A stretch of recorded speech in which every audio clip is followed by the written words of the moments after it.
Well, a very good afternoon, everybody. You're welcome to the Gaelic grounds in Limerick, where there's a real sense of expectation in the air ahead of this second Munster Championship semi-final.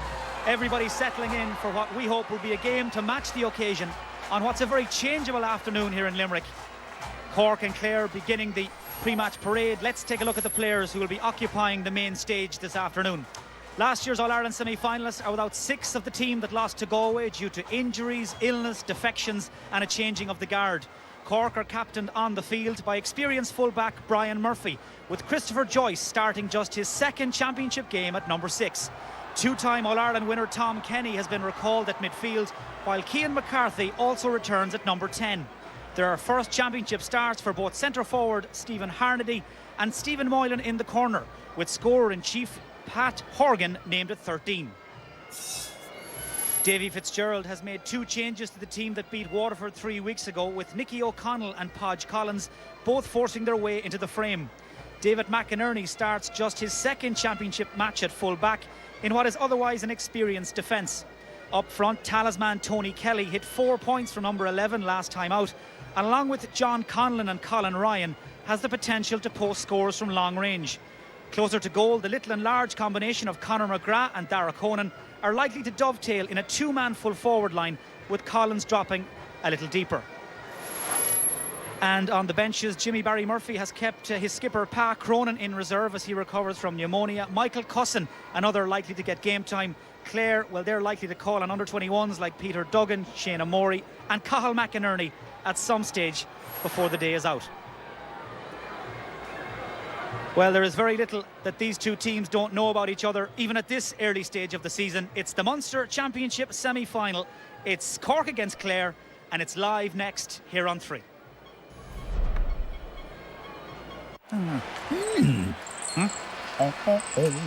Centra, sponsors of the GAA Hurling Championship.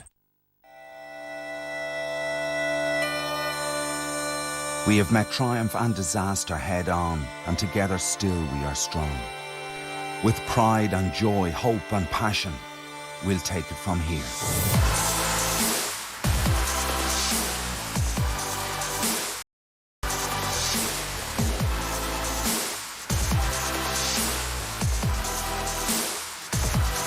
Chill Insurance, we'll take it from here.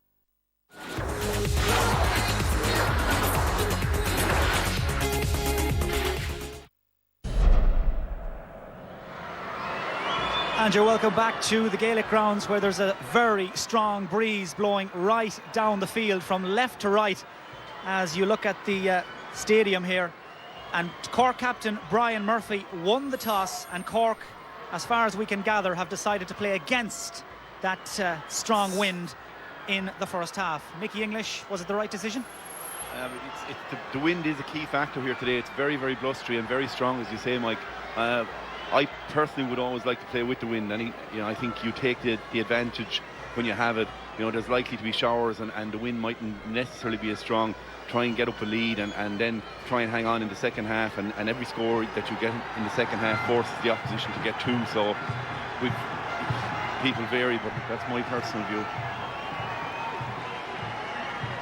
Well, the Munster Council expecting a crowd of in and around 15,000 people for this second semi-final. Up for grabs today, a place in the Munster final against Limerick next month, so the scenario couldn't be more straightforward for these two title contenders.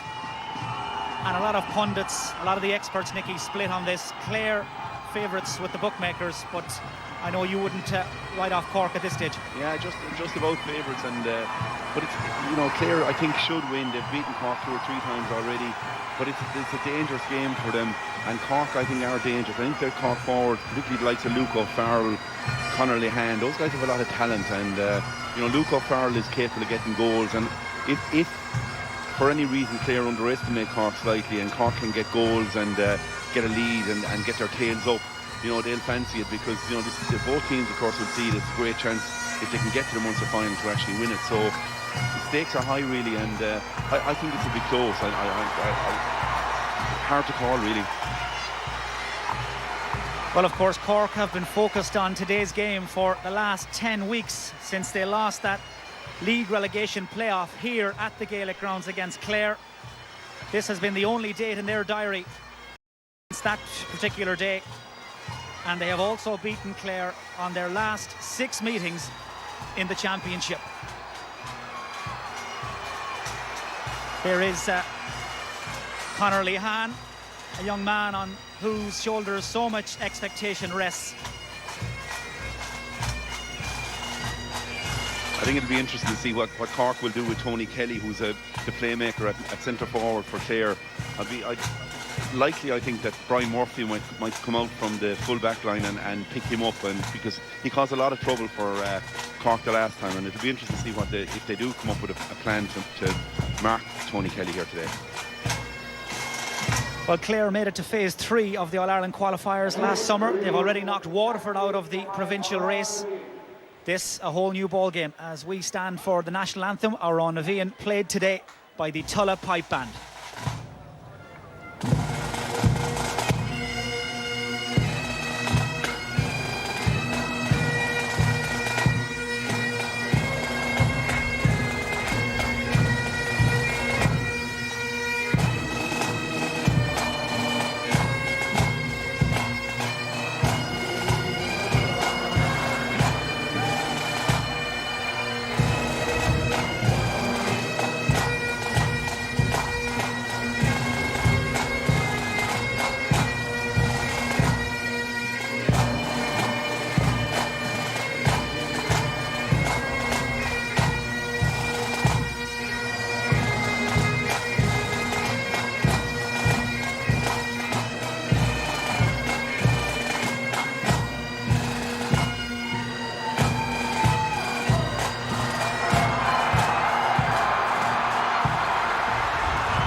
Well, there's a wonderful atmosphere here at the Gaelic grounds, as you'd expect. There's our match referee, Barry Kelly, from the St Oliver Plunkett's Club in Mullingar in County Westmeath. He's taken charge of 3 All-Ireland senior finals, including last year's drawn match. His linesman, Brian Gavin, and Tony Carroll of Offaly. A little bit of sabre rattling in the middle of the field as the second Munster Championship semi-final prepares to take on a life of its own. Yeah, and interestingly, Mike, straight away Brian Murphy is picking up Christopher Joyce, the centre-back for Cork, has gone out midfield. Shane O'Neill has gone back corner-back, and Brian Murphy is going to do a man-to-man marking job on Tony Kelly.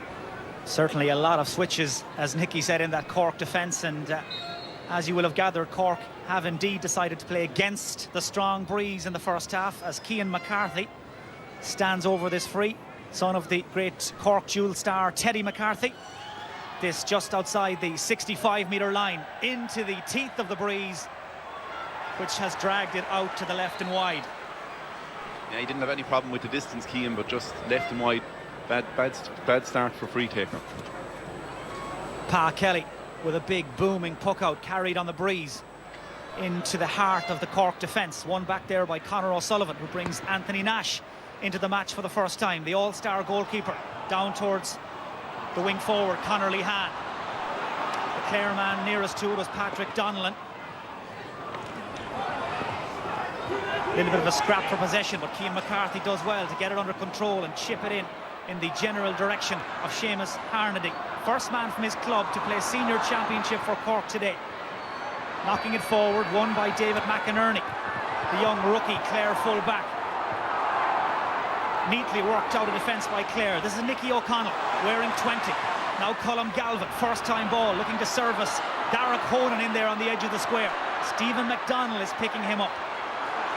The atmosphere absolutely electric as Honan is pushed wide. Nobody in front of goal, so Honan has to hang on to this and wait for support.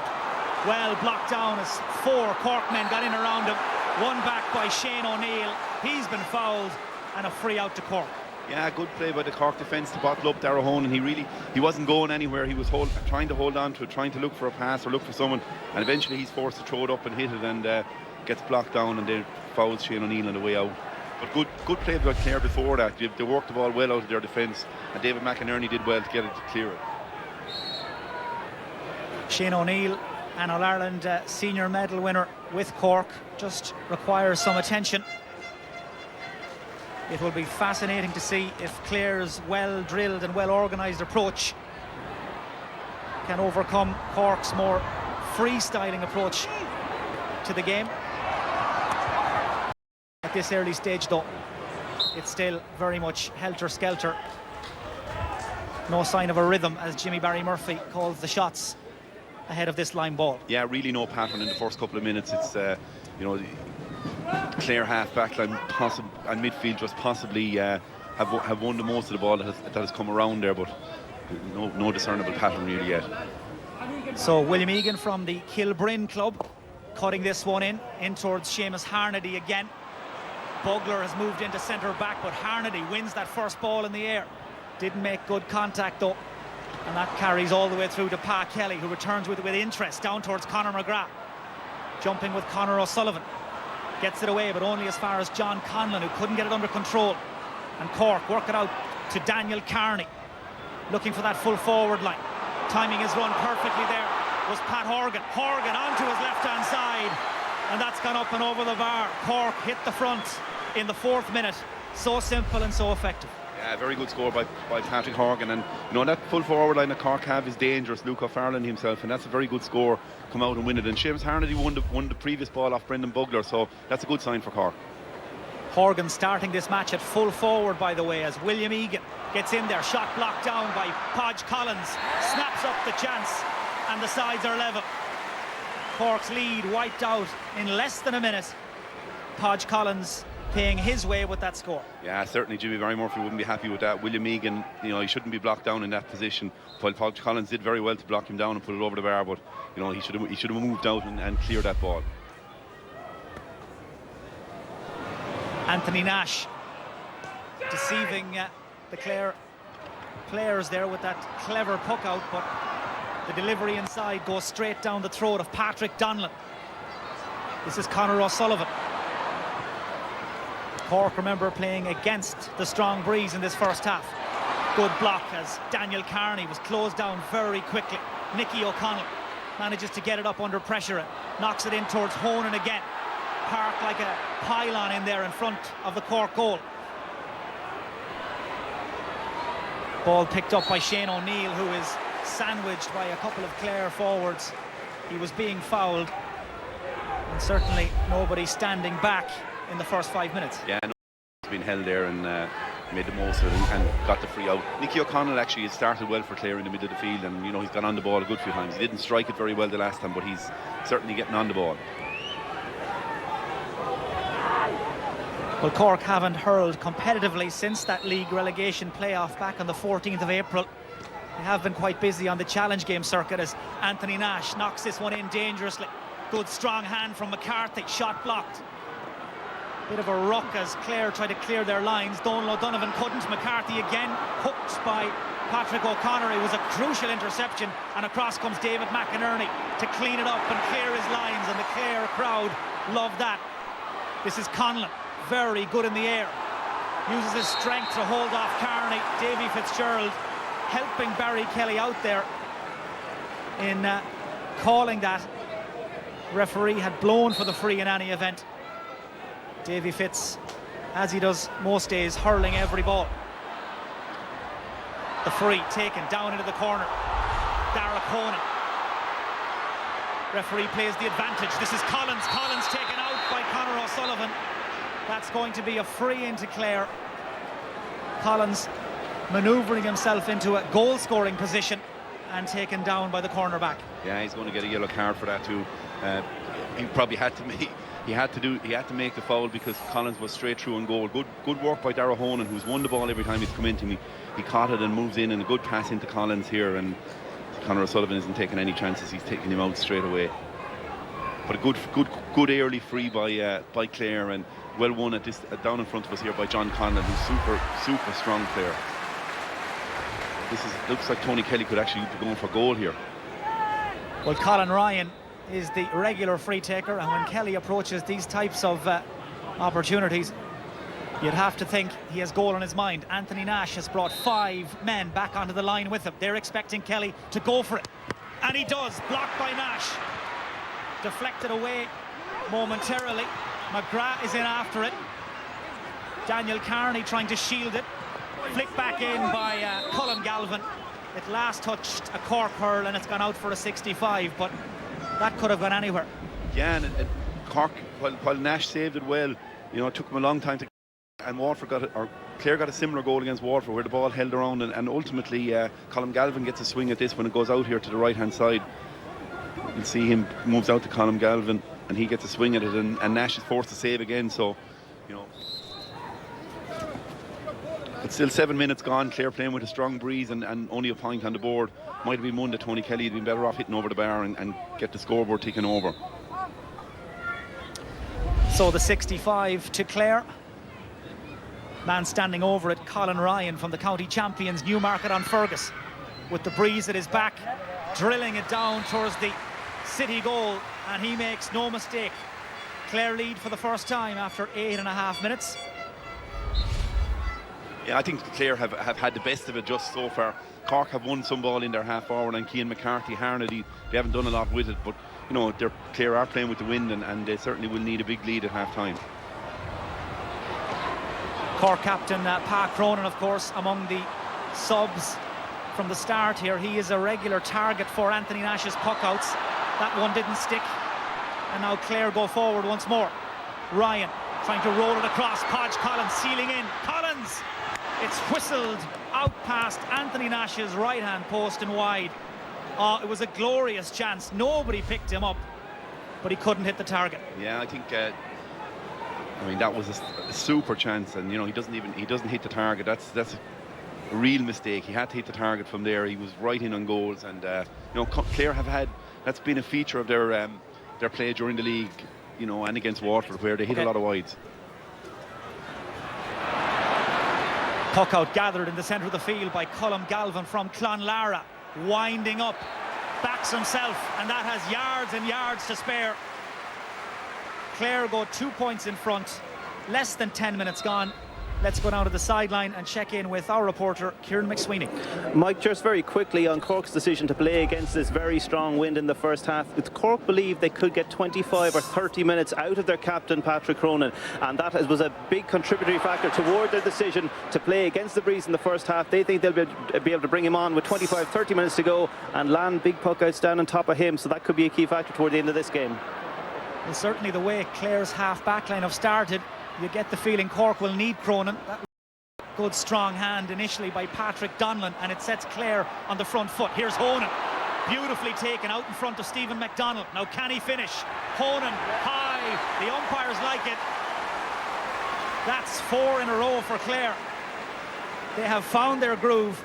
They're trying to harness that wind, and they're opening up some daylight. Yeah, and Darragh Honan particularly is causing a lot of trouble for Stephen McDonald. Stephen McDonald more or less gives up there and didn't even try to get in a block, but every ball that's come in, Honan has either won it, and he slipped it a couple of vital times, but it's ominous looking for Cork in front of their goals. 7 minutes now almost since Cork's last score. Scrapping for it over on that far side is Conor Lehan, who has switched wings, being stalked by Patrick O'Connor. Lehan keeps it short. This is Daniel Carney from a very tight angle. He's gone for it, and he's got it. Superb finish by the Cork midfielder from Sarsfields. Very little on. Yeah, and a good finish. Yeah, and a very good response to the 4 points from Clare. Lehan worked it well to Carney. Well, that last touch, a Cork hurl, and the linesman on this near side, Tony Gavin, signalling that to be a Clare ball.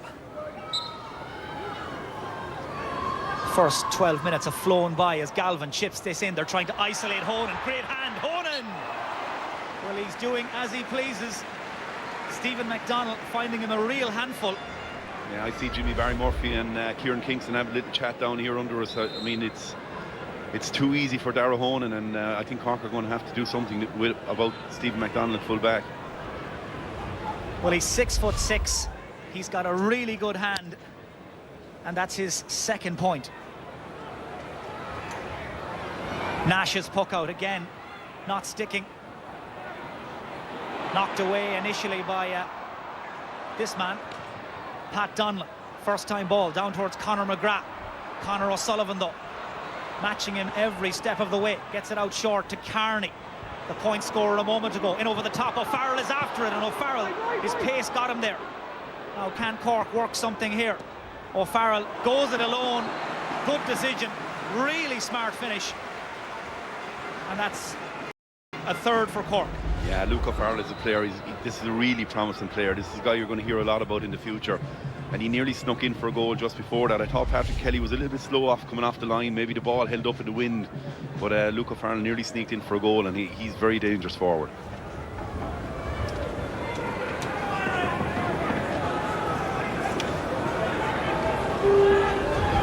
You know, still there's 13 minutes gone, Mike, and you know, Clare are only 2 points ahead. So with the wind behind them, that's unlikely to be enough, you'd have thought.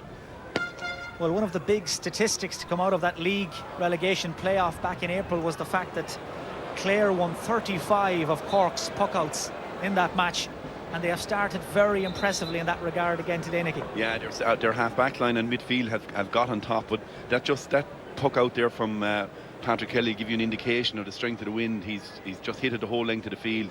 The wind is blowing right down into this right-hand corner here, and the puck out carried all the way over the end line. So it'll just give you an indication of, you know, the strength and actually the fact that, you know, you'd think they should need to be 6, 7, 8 points ahead at half-time.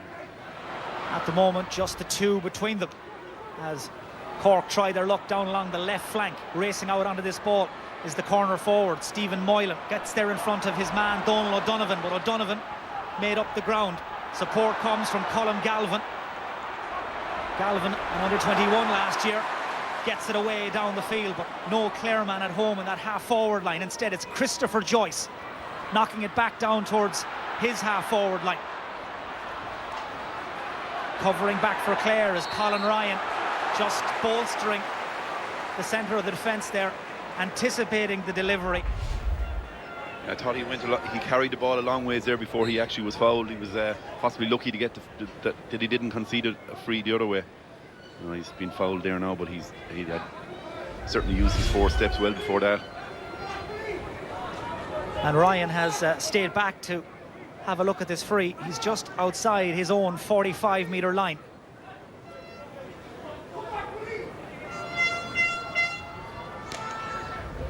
Meanwhile, Davy Fitzgerald is just having a word with John Conlon off the field as Ryan goes for that score, but wide, Clare's third.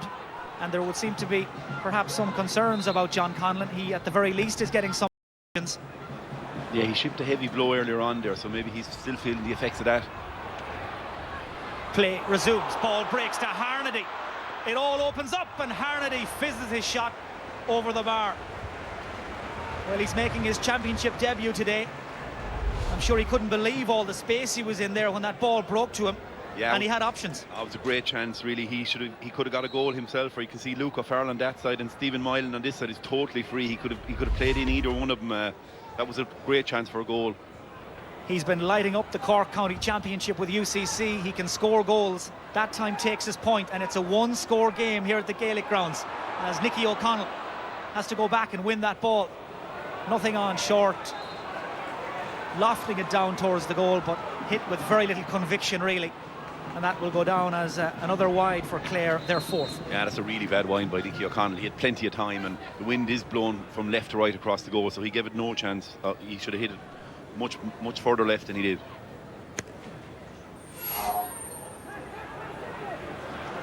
Anthony Nash just trying to mix up those puckouts. Brian Murphy, the Cork captain, leaving it to Cian McCarthy. Dropping it in towards Moylan. Knocked down by Donald O'Donovan. Picked up by Donlan. Has the presence of mind to pick out O'Connor. And this is Nicky O'Connell. Neat and tidy by Clare as again they work it out through the lines.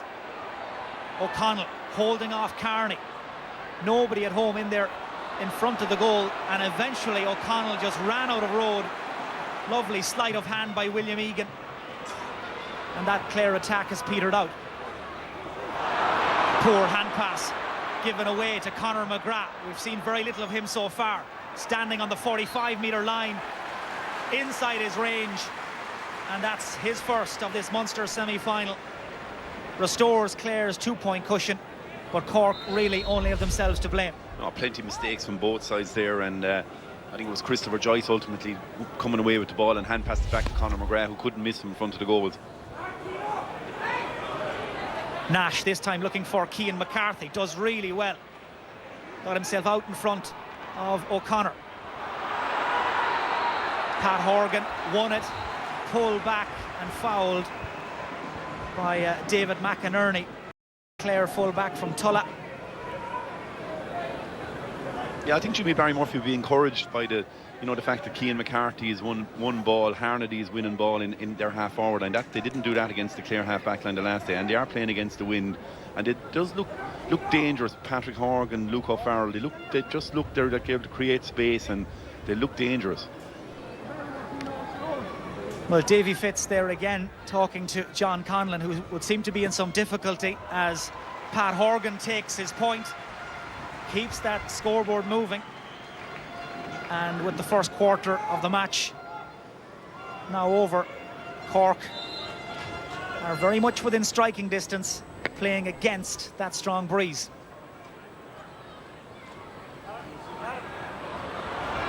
Pa Kelly's puck out breaks to Conor McGrath.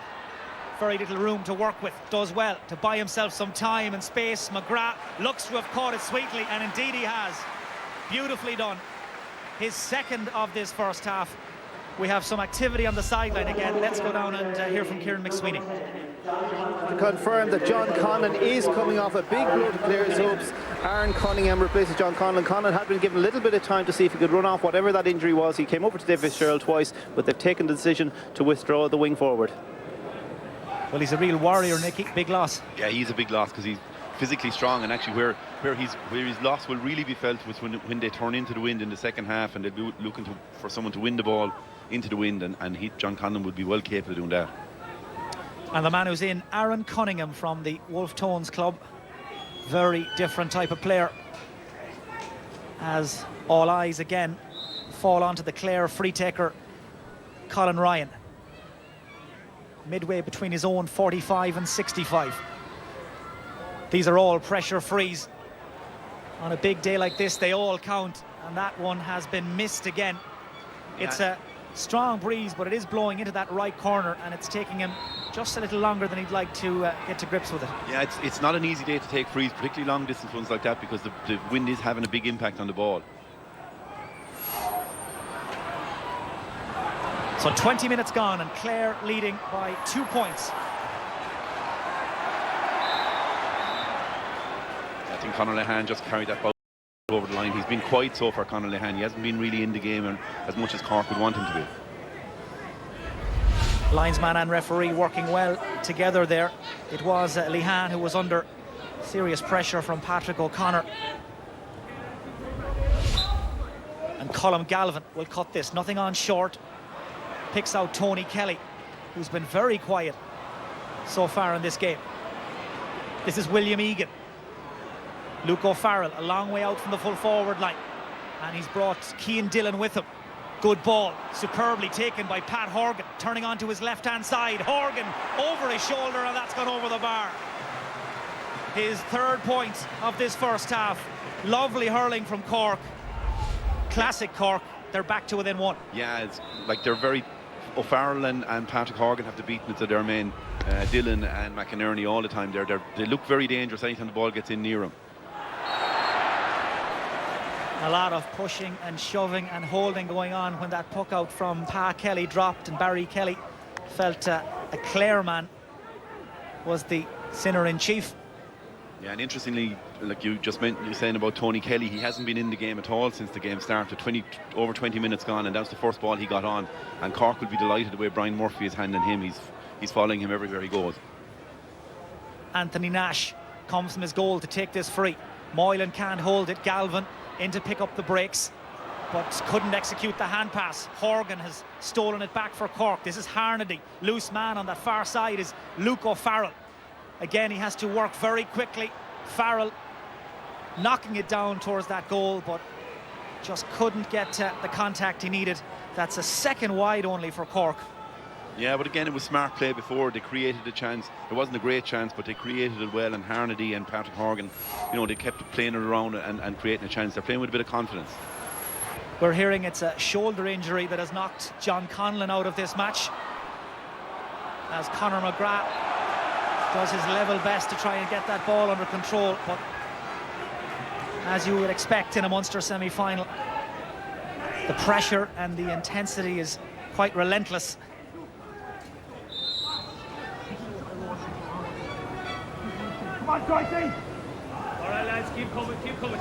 Prize and offer for the winners today, a place in the Munster final next month against Limerick. As William Egan knocks this into the centre. Rolls to the legs of Christopher Joyce, and here is Tony Kelly. Lovely, stylish hurler. Turns onto his right-hand side. He's looking for Honan, who again grabs it out of the sky in towards Conor McGrath. Just couldn't get it under control, and that allows Shane O'Neill across. Well, it was a chance for McGrath initially. Maybe Clare can retrieve something from this move. Podge Collins, all on his own. Shane O'Neill sticking with him. Collins gets his shot in high, and that's gone over the bar. That's a really good score from Podge Collins. Did all the hard work and the spade work himself, and a lovely deft finish. Yeah, he really had to work hard for that one, Podge Collins, but it was a great goal chance before that. Honan again hasn't been in the game for the last 7 or 8 minutes, but anytime the ball goes in, he has to beat into Stephen McDonald, and a great pass into Conor McGrath, but Conor McGrath's first touch let him down. There was a clear goal on if he could have picked the ball up. So Clare re-established that 2-point lead as Cork's centre forward Seamus Harnedy from the St. Ita's club wins a free. Yeah, and Seamus Harnedy has been doing well. He's not been doing a whole lot of scoring. He got a good goal chance, but he's limiting Bogler's influence, and you know he's winning plenty of ball himself in the air. So I think Jimmy Barry and the Cork management will be very happy with the half forward line, and then the danger that they're creating inside is they'll be very happy with O'Farrell and the full forward line as well. So I think they'd be the happier bench at the moment. So the Cork free taker Pat Horgan gets a chance to indulge in some shooting practice, but that strong wind holding that up and cleared away quickly towards Donal O'Donovan. Very pacey cornerback, eats up the ground, then delivers it in towards Honan. Just seemed to lose it there as it dropped out of the clouds.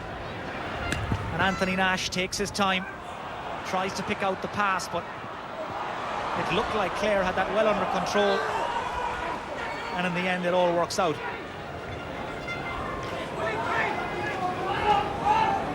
Yeah, I think they might have been lucky to get that line ball. I thought David McInerney took that one out front of us. I think Davey might have agreed with you, Nicky. I think he was going to argue one way or the other.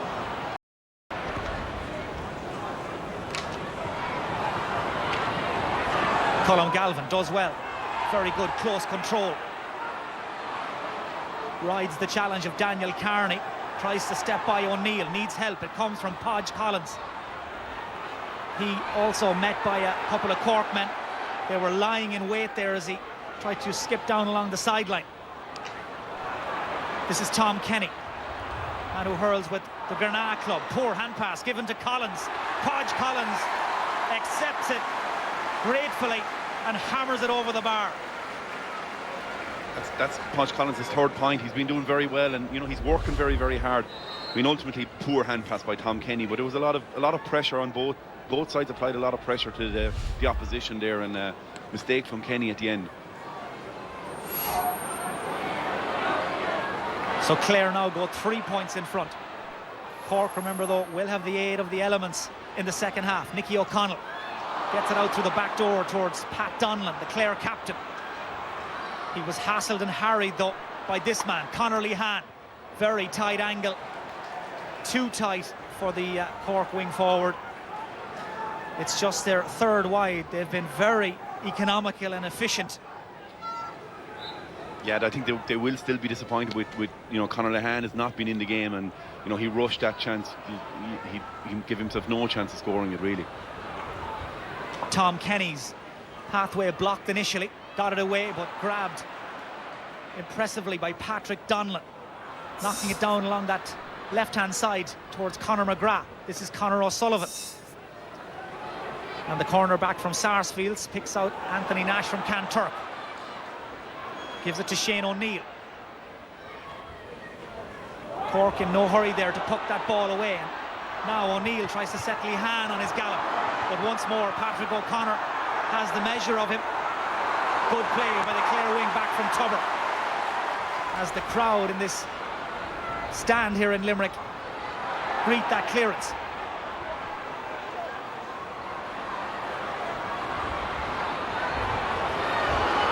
William Egan bided his time and nipped in. This is Christopher Joyce. Just trying to gets it onto his left-hand side, but the clearance was rushed.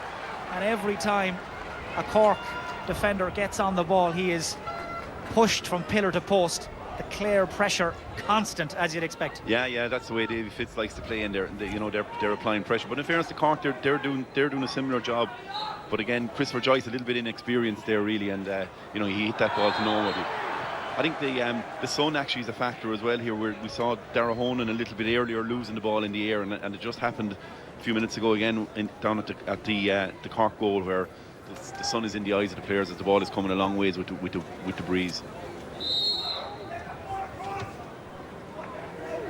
Well, Cork were knocked out of the Munster Championship by Tipperary last summer in the semi-final by just a point, but they did recover their composure to go all the way to the All-Ireland semi-final.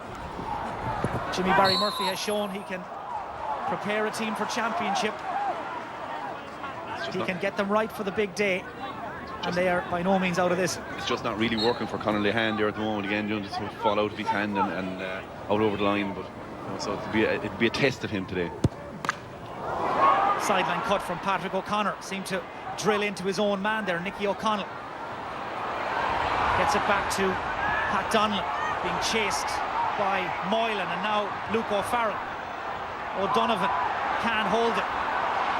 Lovely flick of the hurl there by Aaron Cunningham to get it out into the wide open space, and manages to win it himself. The ball down the field though a little aimless, and Conor O'Sullivan can win it back for Cork again. 5.5 minutes of normal time left in this first half. A first half that has been every bit as frantic as we expected. Colm Galvin on a mazy solo run, eating up the ground, nobody able to stay with him. Galvin on the run. Well, that's as good as it gets. Colm Galvin with his second point. He just burnt them off as he went. Clare lead by 4. Yeah, he's been playing very well all day, Colm Galvin. He's great pace, and he was prepared to take on his man Christopher Joyce when he won the ball. So he's been very impressive. I think they've had the best of it around the middle of the field. Himself, Nicky O'Connell early, and now Colm Galvin really is the outstanding performer in midfield of the 4 players. He's one of the under-21 team of last year, the All-Ireland winners that have been promoted this season, Davy Fitzgerald, and he certainly looks very comfortable in this Munster semi-final.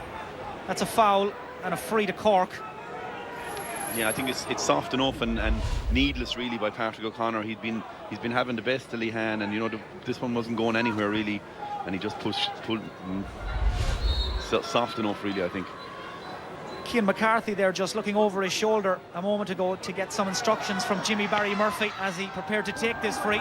He's gone for the score, but the breeze again coming into play. Let's go back down to the sideline to Kieran McSweeney.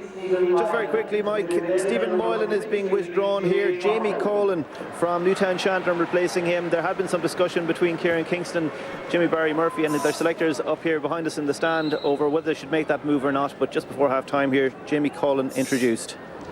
And a very experienced championship performer is Jamie Colin from Newtown Chandler. And he's gone straight in to the Cork full forward line. A direct swap by Jimmy Barry Murphy as Clare go 4 points in front. And as you will have seen there, almost 11 minutes now since Cork's last score. Man on the ball is Shane O'Neill. First time ball, driving it in towards the full forward line. Sprinting across is Colin. Breaks back into the path of Conor Lehane, who again has gone for it, and this time he's got it. Well, it was oh so close, but that time it all worked out. It's his first of the match. Yeah, Colin did well, Jamie Colin, just to tap it back to him, and that's the score that Conor Lehane needed now, because he has been unsettled, and that might settle him down from a Cork point of view, because he's an important player for him. And to be fair, he kept on shooting, kept on showing, and the score has come. That's a foul on Podge Collins, who was wrapped up there by Shane O'Neill. Yeah, Podge Collins has been doing very well from the start as well. I thought that Shane O'Donnell would be a loss, but Podge Collins has come in. He's scored 3 points himself, and he's been on the ball a lot, worked hard, and won a free, which Colin Ryan should be easily able to score. In fact, it was William Egan that committed the initial foul, and he has been booked for that. as Colin Ryan makes Cork pay. Clare's lead back to 4, but Nicky, they will need that and more turning around to face that breeze for the second half. Yeah, you think so, because I mean the wind is really strong, but you know, I suppose the other side of that, Cork are able to create space above in the forward line in this first half against the breeze, and those Clare forwards, they like it with the space as well, and they might be able to do that in the second half. I think you'd be happy enough if you were 6 or 7. If you got 6-7 points ahead, I think that would be the aim.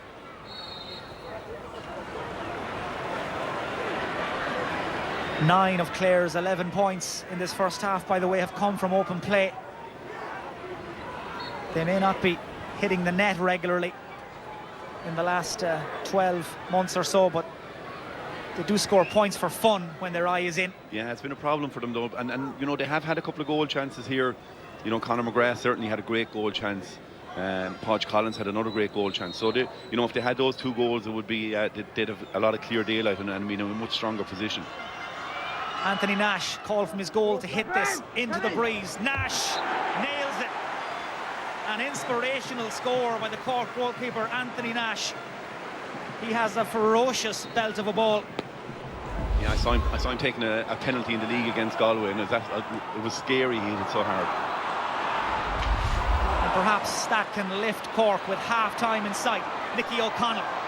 It all opens up for him. Popped over the top to Colin Ryan. Lets it run by, and now ponders his options. Drops to Honan, who just swung at it first time. And again, a little bit of composure, and it could have been a different outcome. Yeah, that's been the problem with Clare sometimes. And you know, Nicky O'Connell, I praised him earlier, but Nicky O'Connell, you know, he solos with the ball a lot and carries it into areas. Really, he just carries it into cul-de-sacs really. And again, his pass to Colin Ryan wasn't that great, and he was only putting him into trouble as well. But you know, that's a problem with Clare. They don't finish what they create always. We'll have at least 1 minute of additional time at the end of this first half as the ball breaks kindly for Christopher Joyce. No way through.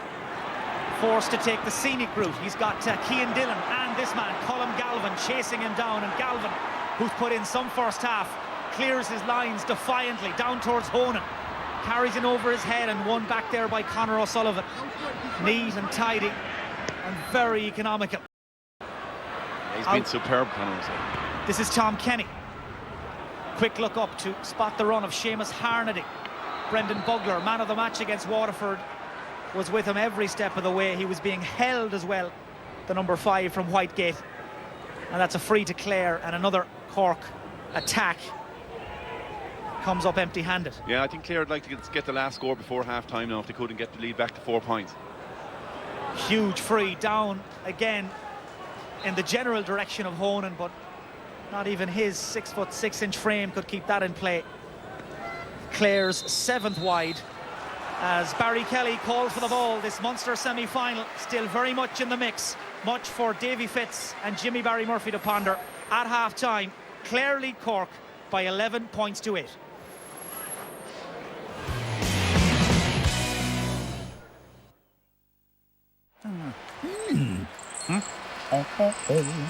Centra, sponsors of the GAA Hurling Championship.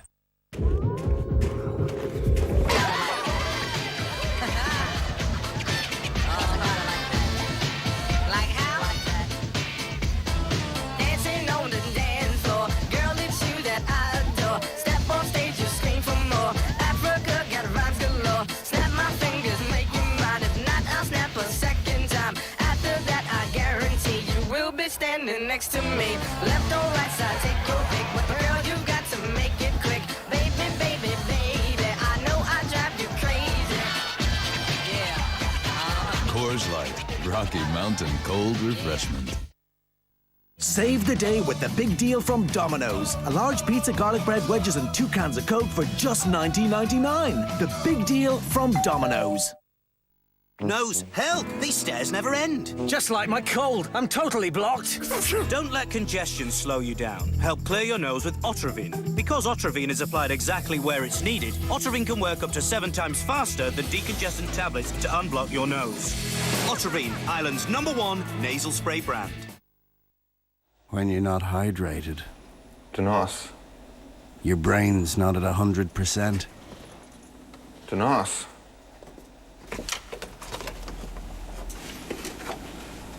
Soup. When you can't. Hydrate. Deep River Rock. You just missed the best ad ever for AIG. Who? AIG! Car insurance. It was just two guys, right? They're sitting on a couch. Now, one of them, he didn't know anything about it, but the other guy, he knew everything about it. He was saying things like, oh, they've been insuring Irish families for over 30 years. And now you can deal with them direct. Ah, they've got competitive rates, and if you go online, 10% discounts. You know what? He said so many things that I wrote one down. Ta-da! Yeah, that's all right, actually. It's great. Oh, it's such a shame you missed it. Oh, look, it's on again. Great car insurance and no administration fees. You can quote us on that. Call 1890 45 27 27 or visit aigdirect.ie. Who's the best Irish jockey?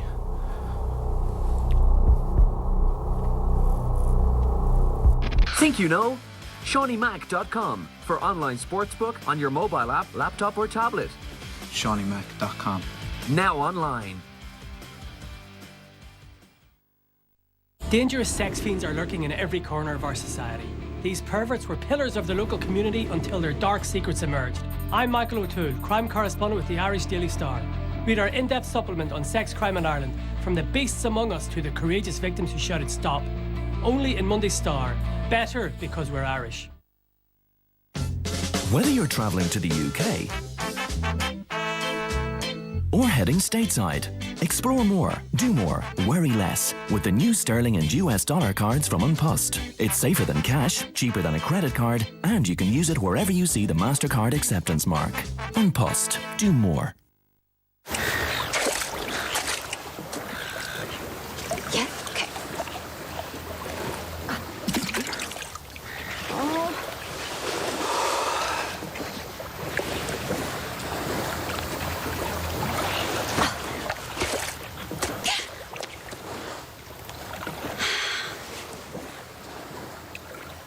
At Specsavers, eye tests are now half price for a limited time only. 303. Aircom. Life changing.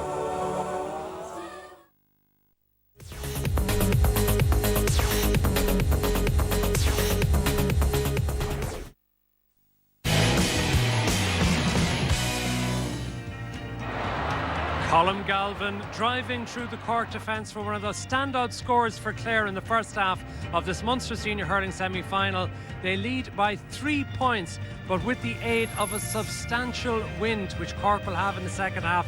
Top scorer for Cork, Patrick Horgan with 3, Podge Collins with 3 on the Clare team. It's been a very, very good first half. And Jamesy, you were very impressed early on by the way Clare were getting the ball to Darragh Honan, something you'd identified before the game. Yeah, Matt, I mean, at 6'7", he's a handful for any full back, and to be fair to Clare, I mean, a lot of quality ball went in early on, and Honan made very, very good use of it. Podge Collins as well has been very sharp in the other corner. He's got 3 from play, and Conor McGrath, who's also, you know, capable of taking chances, hasn't been as sharp as we'd like, but we see early on here, I mean, ball into Honan, as I said, turns his man, again, very accurate, doesn't miss those, and as I said, you know, he did good things when he got on the ball.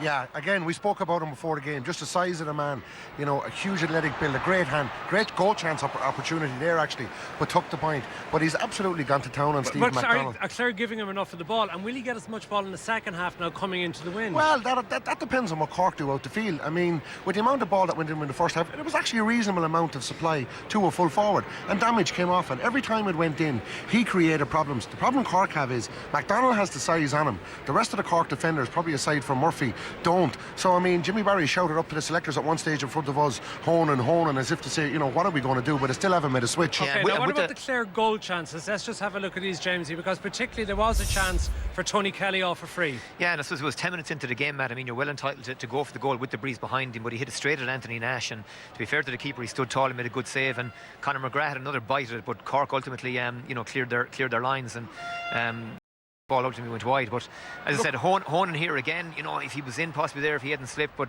Colin Ryan is in here, ball goes across, ends up I think in Podge Collins, and you know, you're not going to beat I think Anthony Nash in that distance. He was the All-Star goalkeeper last year. Cork are playing with great fire defensively, and Johnny Crowley is up behind us, and I mean they are getting on their case every time. Midfielders to drop back, half-backs to drop back. I mean there's 3 Clare forwards doing well at the moment. The half-forward line isn't, so Cork will be reasonably happy. Now what about the Cork full forward line? What damage can they do in the second half if the ball gets into them? Well, I mean the ball's going to get into them, because as soon as there's a puck out there's going to be a problem. We spoke about Luke O'Farrell in the first half. He is a threat, there's no doubt he's a threat, and I mean there was a couple of half chances. This is Paddy Horgan, and it was a really good score. But I mean the problem with Cork is they haven't been able to break the dominance of the Clare halfback. They've mined scores every so often, but you know, every time they've scored it's been at critical junctures in the game just to reel Clare back in that little bit. Yeah, that was a great score there from Luke O'Farrell, Matt. I mean, worked very, very hard. Both himself and Horgan look really sharp on the Cork inside line, and there's plenty of cause for concern here. Good goal chance coming up here. I mean, Harity breaks onto this ball, and if we look here, he takes the point, but he had a man inside, and you know, Horgan, I think, at his hands in the air, he really should have got into him. Okay, we will have more analysis when we come back after this short break.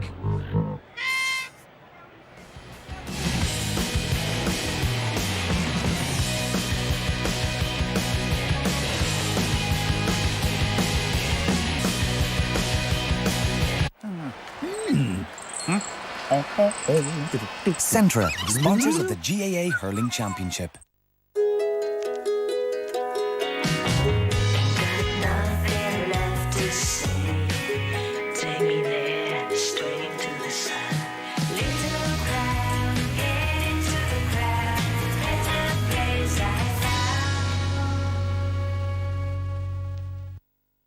Men's face care, it's not the same as women's face care. They get complicated, time-consuming and potentially painful. Moisturising can be simple, fast and feel good. Nivea Men Originals Moisturising Cream, from a pioneer of male skincare. Results that get noticed. Nivea Men, it starts with you. 1, 2, 3. I saw her dancing there by the record machine. I knew she must have been about 17. The beat was going strong. Favorite song. She was with me, yeah. Singing, I love rock and roll. The bullet of the time in the young was baby. I love rock and roll. Doritos, for fun, and a little Mexican. You said you want to, so all I care for is you. Be a hero, be a fan. I know you can, you can, you can. I know you can, you can,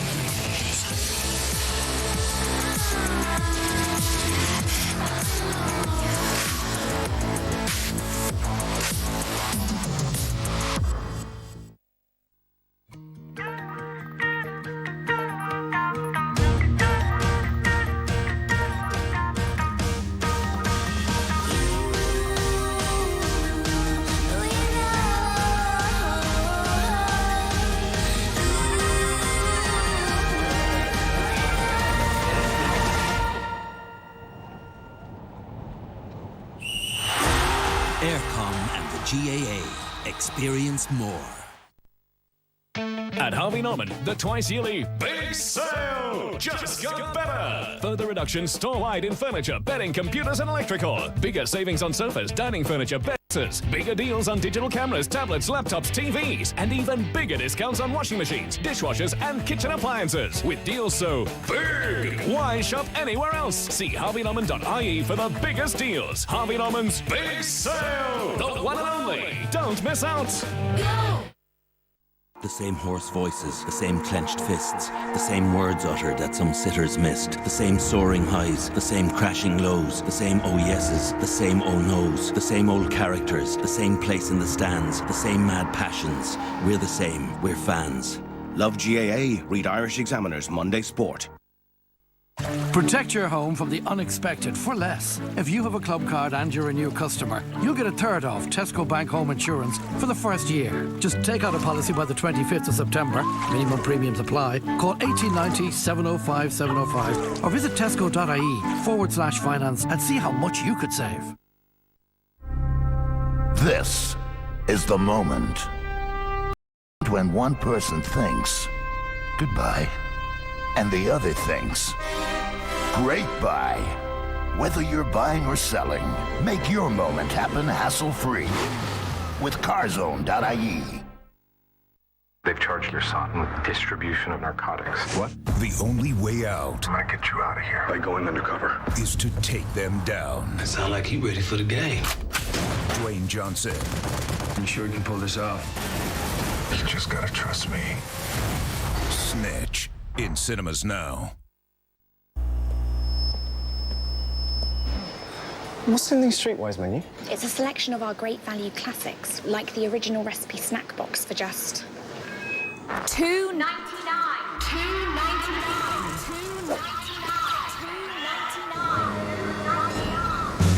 Original recipe chicken and new crispy fries. The KFC snack box for just $2.99. Part of the Streetwise menu. Secret recipe, not so secret price.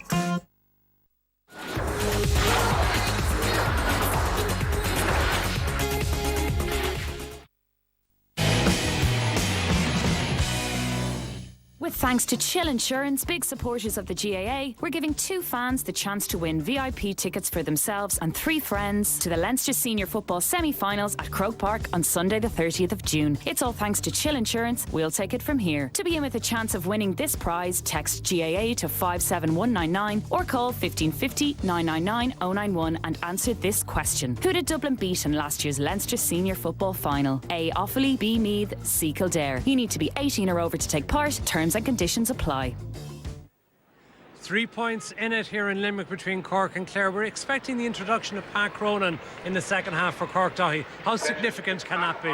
Well, it depends on his fitness. We've been made aware that the Cork team doctor, Con Murphy, believes there's 25 minutes in him. They probably will need him because Harnky is probably having a difficult debut today, and it's a big ask for him.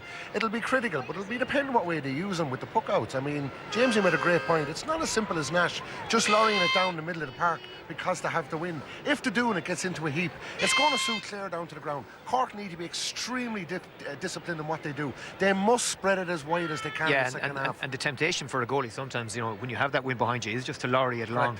But I mean, ball into the Clare square anytime you like. So Clare are going to be under pressure in the second half with that breeze. Now, what about Clare's tendency this season to have better second half performances than first half ones? Yeah, well, I mean, from a Clare man, you'd certainly be hoping that that's going to be the case again this afternoon. I mean, you know, at half time against Waterford, they looked to be in a hole, but the half back line really took over in the second half, and Galvin came into it at midfield. Now, he's had a great first 35 minutes, but the worry for Clare is that John Conlon, our biggest ball winner, is gone. He's been replaced. Tony Kelly and Colin Ryan, the other 2.5 forward, haven't really been in the game, and those guys are going to have to lift it in the second half, you know, especially into those elements. Now, when the wind, how significant is the wind? And sometimes can you expect the wind always to win you a match when it won't? Yeah, absolutely not. And for a forward line, it's often easier to play against the wind. You know, I mean, Honan has plenty of pace, and he's likely to get more space because, you know, the Clare half forward line will go further out the field. The midfield will sit back. The wind will naturally do that. So you'd certainly hope that there will be more space from McGrath and Honan in the inside Clare line, and they have the pace to utilise it. Yeah, to be fair about it, like, I don't expect Cork to crowd it in the second half. It's definitely the wrong thing to do. But I mean, Clare need to get their half-forward line into it now. They didn't in the first half. There's no point in having Honan inside, sitting on the square, if you don't get ball in. Fitness, Cork's fitness is going to be there. There's no question that this is going to come down to ability. And to me, Lahan and Keane McCarthy in the second half, as much ball as they can get on, pop, pop, pop, point, point, point. Accuracy is going to be critical. It'll ultimately come down to ability. But do you feel that this Cork team is perhaps exceeding some of the expectations, haven't been written off before the game? Not at all. I mean, I believe it's what we expected. It's Cork, it's Championship hurling. There's a Munster final at stake. This is a proud county with a proud manager. They're well drilled. Tactically, they've been pretty up for it, and they know what they're doing. So it's no surprise that Cork are up for this game. Davy expected it. Well, Davy Fitz, before the game we spoke about how calm he was during the Waterford game. He certainly wasn't calm in the first half today. What would you expect Jamesy he's saying now to the Clare team? Well, I mean, to be fair, whatever he said at half-time against Waterford, you know, seemed to work. And I mean, he was asked that question after the game, and he said, listen, we were very cool, we were very clinical, we just analysed, made the necessary adjustments, and the team came out. Did you believe that?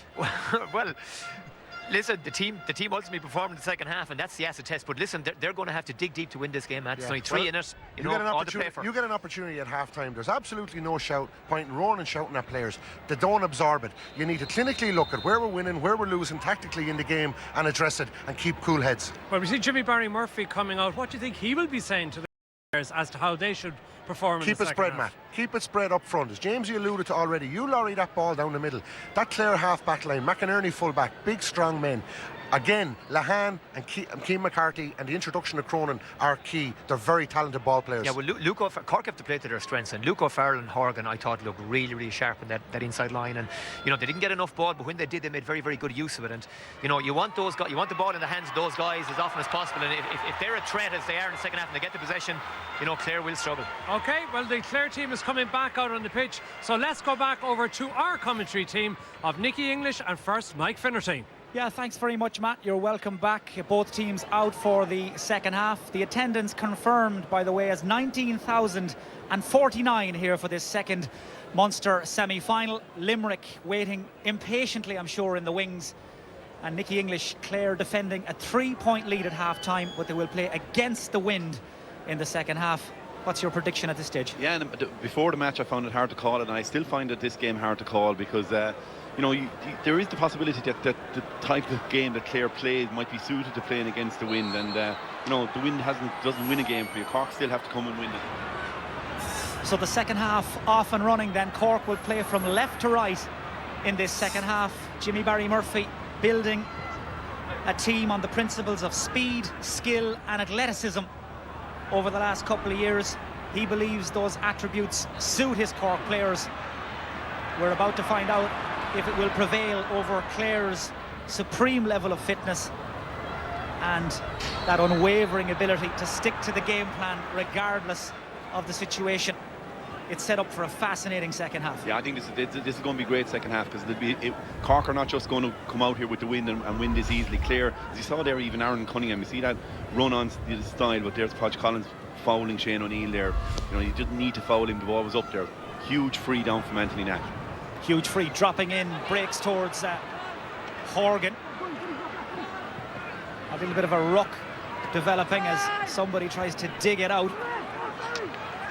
Nobody interested in ground hurling back there as Bugler slips it out through a little chink of light and away with it on his bike goes Colm Galvin. Possession won back by Tom Kenny. Knocked right down on top of Donal O'Donovan. Outside to Patrick O'Connor, who seems to be moving sweetly on that far side. Possession though won back by Cork. Man on the ball, Jamie Collin came in late in the first half, shoots for the score and nails a really good one. It's his first. It edges Cork a little closer, and that was a really good score. Yeah, great ball out of defence, finding Jamie Collin and straight over the bar. But you know, Donal O'Donovan was coming out with that ball for Clare, and you know, they're not going to get much chance at their forward line to keep the ball up there, and they can scarcely, you know, give it away as easily as he gave it away. Kelly's puck out breaks towards two Clare men. One of them is Colm Galvin. Support from Podge Collins. Colin Ryan also there if he's needed, and it breaks back to Ryan. Shot though easily blocked down by Seamus Harnedy. He's done well on his debut. In towards O'Farrell. Lovely sleight of hand. He's away from Dillon. Shoots for the goal, but didn't catch it cleanly. And Pa Kelly clears it out towards the middle of the field. It breaks towards Galvin. Ball ricocheted back towards him again.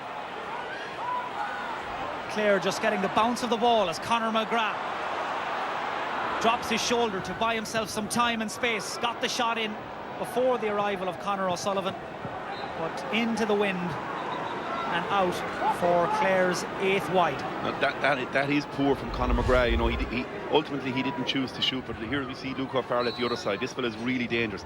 Cian Dillon was favoured to win that ball, and O'Farrell came from behind him and won it. Great tussle between Pat Donlan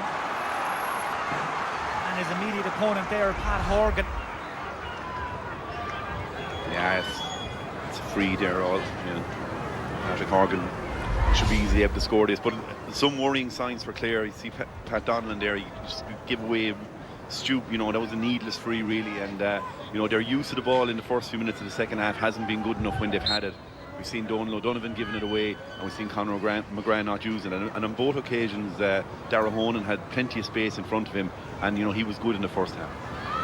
So Pat Horgan from Glen Rovers converts the free that he won himself. That brings his personal tally to 4 points in this Munster semi-final, 2 from frees, 2 from play. And Cork have burst out of the blocks at the start of this second half. Of course, Clare don't have John Conlon to aim for on that half-forward line, forced out of the match in the first half with an injury. They do win this puck out though, and Honan has it. McDonald has lost his hurl. Honan onto his left, he's gone for the goal. Blocked out by Nash. Flicked away by O'Sullivan, and here's Daniel Carney. Well, Nash stood his ground, made himself big and strong, and now Cork try to turn defence into attack. McCarthy over his shoulder, trying to switch the point of attack, looking for Colin. He's got Donal O'Donovan for company. Colin, quick change of direction, but O'Donovan does really well to pick his pocket and clear it out to the far side towards Galvin. The start of the second half really has been hell for leather. Conor Lehan somehow manages to hold off 2 or 3 defenders. This is William Egan, quick look up, makes his mind up quickly and drills it high and over the bar, and the sides are level. That's Egan's first. Half an hour to go. Yeah, Cork would be delighted with the start, and Lehan won the ball, and they worked it well, and back to William Egan, and he got on it. But up at the other side, Darragh Honan has the beat in McDonald, but I thought actually he should have hit that ball over the bar. It's a good save by Anthony Nash, but I thought Darragh Honan could have just hit it over the bar and got clear off the mark in the second half. Just over 19,000 people here in the Gaelic grounds, and now the place is starting to rock. Sides locked together in this semi-final. Excellent covering play there by Cian Dillon from Crusheen, as Clare pump it in high and long towards Honan. He is the moving target in that full forward line. Conor McGrath makes a break inside. Honan though went the other way and swatted up by the cover. Foot race here between William Egan and Podge Collins. Egan does well, breaks away off the hand of Harnedy. Cork calling for the foul, not given. Cleared infield by Pat Don. Top towards McGrath. O'Sullivan trying to force him wide. McGrath! He's gone for the goal, and he's blazed it wide. Clare can't afford to be missing these goal chances. I mean, their wide tally is going up, but I mean, there's 3 clear goal chances. Conor O'Sullivan originally does well, then he falls, and then Conor McGrath straight in and goals. You know, to be fair to Stephen McDonald, he gets back to put some pressure on him just there. But again, I mean, that should be in the net. That should be the 3rd clear goal that Clare scored today. It was just whiskers away, but on days like today, an inch as good as a mile. He did score a goal, of course, against Waterford, as Brendan Bugler grabs possession and wins a free. Yeah, the intensity levels, Mike, have really upped since the start of the second half, and you know, Clare know they're in a real battle now, and that they're going to have a job. And you see Brendan Bugler, he's come into it massively in games against Waterford and against Cork here in the league playoff, and Clare will be hoping that they can start dominating in the half-back line like they did, because they haven't been doing it today. Well, it certainly is not a place for the faint-hearted, as Pa Kelly from Aina Kilnamona stands over this free, hitting it into the breeze where it holds up. Fine take. Colin Ryan got up above everybody, but he held on too long. Disciplined, textbook defending by Cork. Colin Ryan got a free in the first half for something similar. See, he's definitely been fouled there. I think Colin Ryan was entitled to a free in there. Now he does carry it too far, but Daniel Carney was clearly hanging off him there.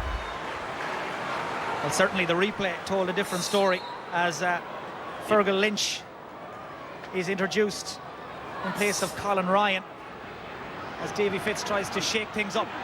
Long ball into the heart of the Clare defence, won back there by Cian Dillon. He has been solid as a rock so far in that full back line. Aaron Cunningham knocking it out towards this near side, towards Nicky O'Connell.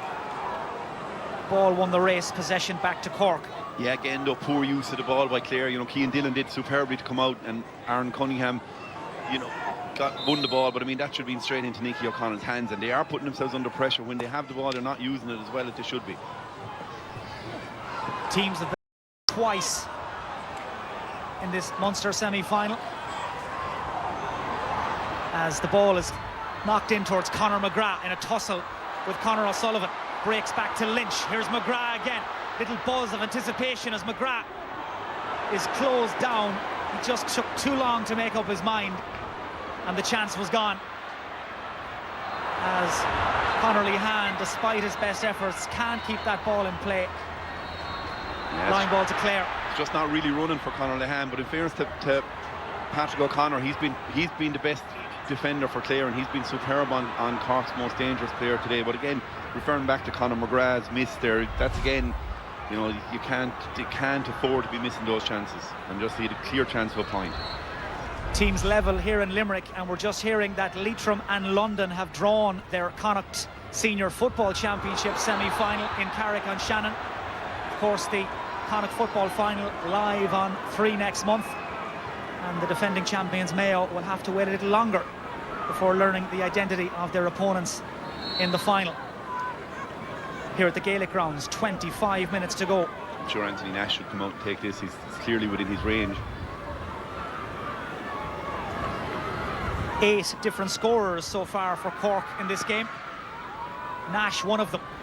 Big booming delivery, dangerous ball, and Kelly had to be sure-footed. Excellent handling by the Clare goalkeeper. Very little margin for error. His clearance finds touch in front of Davy Fitz. That was a superb catch by Patrick Kelly. That ball came a long ways, and as mentioned in the first half, the sun is in his eyes as well, looking into that ball. It's coming further than they expect. Great catch, but unfortunately the clearance, like just previously, putting them under pressure and the ball coming back in on them. You'd have to think the Clare manager would be impressed with that, as Cork goes short with the line ball, and Harnedy from out on the touchline pushes Cork into the lead. Tense times for Jimmy Barry Murphy and everybody inside the Gaelic grounds. Harnedy though, nerves of steel. Superb score. Yeah, I think Seamus Harnedy for his debut, I think he's been doing well. That's his second point, and you know, he's winning the ball and he's growing in confidence. Got away from Bugler there, and now he's looking for the ball again, as through the heart of the Clare defence, Han, who's growing into this match more and more. He's been taken down and fouled here, and Cork are starting to take on that Clare half backline, and they're getting some joy. Yeah, it's more like it from Conor Lehan. This fella's a great player. It hasn't been running for him, or he hasn't been having his greatest day today, and Patrick O'Connor has been doing well on him, but you know, he's a very dangerous player, and himself and Harnedy really were the backbone of the UCC forward line that won the Fitzgibbon earlier on in the year, bringing that form through to the Cork teams. Lehan doesn't turn at 21 until next month, as Horgan takes his free. A little bit of jostling around the middle of the field, as you might expect at this stage of the game. Horgan drills that free over the bar. 2 between them. Remember, Clare led by 3 at half-time. They have seen that advantage wiped out, and now it's advantage Cork.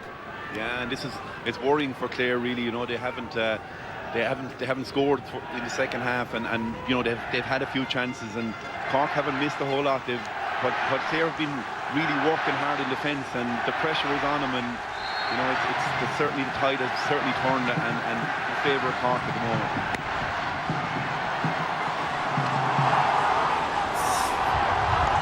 Puck out from Kelly, dropped on top of a very congested area of the field. Clare have won the line ball. Well, Davy Fitz said after the Waterford match that he felt this Clare team were the real deal, and the next 20 minutes will show us what they're made of. Yeah, it's going to be a big test. It'll be, if they win from here, it'll be a great victory, because they're, at the moment, everything is in Cork's favour here now. Win behind them, and you know, they certainly have the momentum at this stage. Barry Kelly just calling across there Tom Kenny and Fergal Lynch, who are hopping off one another off the ball. I think this is where that particular incident started. Yeah, I think it's just been a bit niggly there in the last minute or so. Galvin cuts it in, but it drops right on top of Christopher Joyce, starting just his second championship match today for Cork, the number 6 from the Piershik. His opposite number, Donlan, very experienced.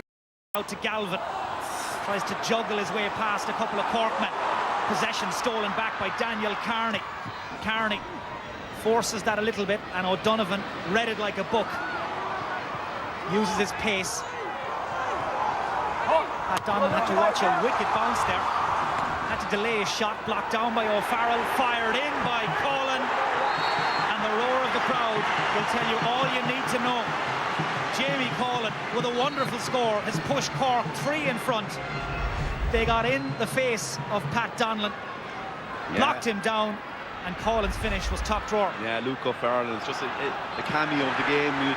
Just at the moment, the way it's going, you see Donald O'Donovan coming out with the ball, working hard, and then passing it to Pat Donlan. But the pass actually took a wicked hop, as you say, and Cork were able to block him down. And a great point by Jamie Collin, who actually has impressed and done a lot better than Stephen Moylan since his introduction. No score for Clare yet in this second half. That's almost a quarter of an hour. Cork have rattled off 6 points without reply. They have owned this third quarter so far. Joyce, strong in the air, lays it back outside to Cian McCarthy, gets his shot away, Breeze at his back. Cork can do no wrong right now. Cian McCarthy from Sarsfields finding his range with ease, and this is the kind of hurling that Jimmy Barry Murphy has wanted his team to play. They've been 10 weeks preparing for this day, and it's just starting to come right. Very simple and very dominant now around midfield. Joyce, Daniel Carney on that ball again. Cork have engineered a 4-point lead, and they're starting to turn the screw. That's a foul on Pat Horgan. Donald O'Donovan knows that was a cheap one to give away, and it is very straightforward for Horgan. Yeah, little errors creeping in all over the place there for Clare. I mean, he had Donald O'Donovan had that ball to control it if he wanted it, but he chose to try and flick it off, and Horgan intercepted it, and then just he committed the foul. So it's it doesn't look good for them at the moment. They're not winning enough of ball around the middle of the field. John Conlon is proven to be a loss now, having to go off in the first half. He's one of their better ball winners, and looks like they'll need at least a goal to keep in this game. Horgan lining out at full forward is on his game. 6 points for the Cork number 13, and they have eased into a 5-point lead, and they will have that strong breeze behind them for the last quarter. Puck out claimed initially by Shane O'Neill, lost it when he landed though, and this is Conor McGrath. O'Neill trying to make up for the error, putting the squeeze on McGrath, and nobody prepared to give an inch.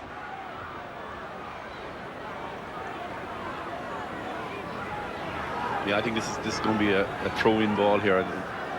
Both of them. But Clare badly need a score.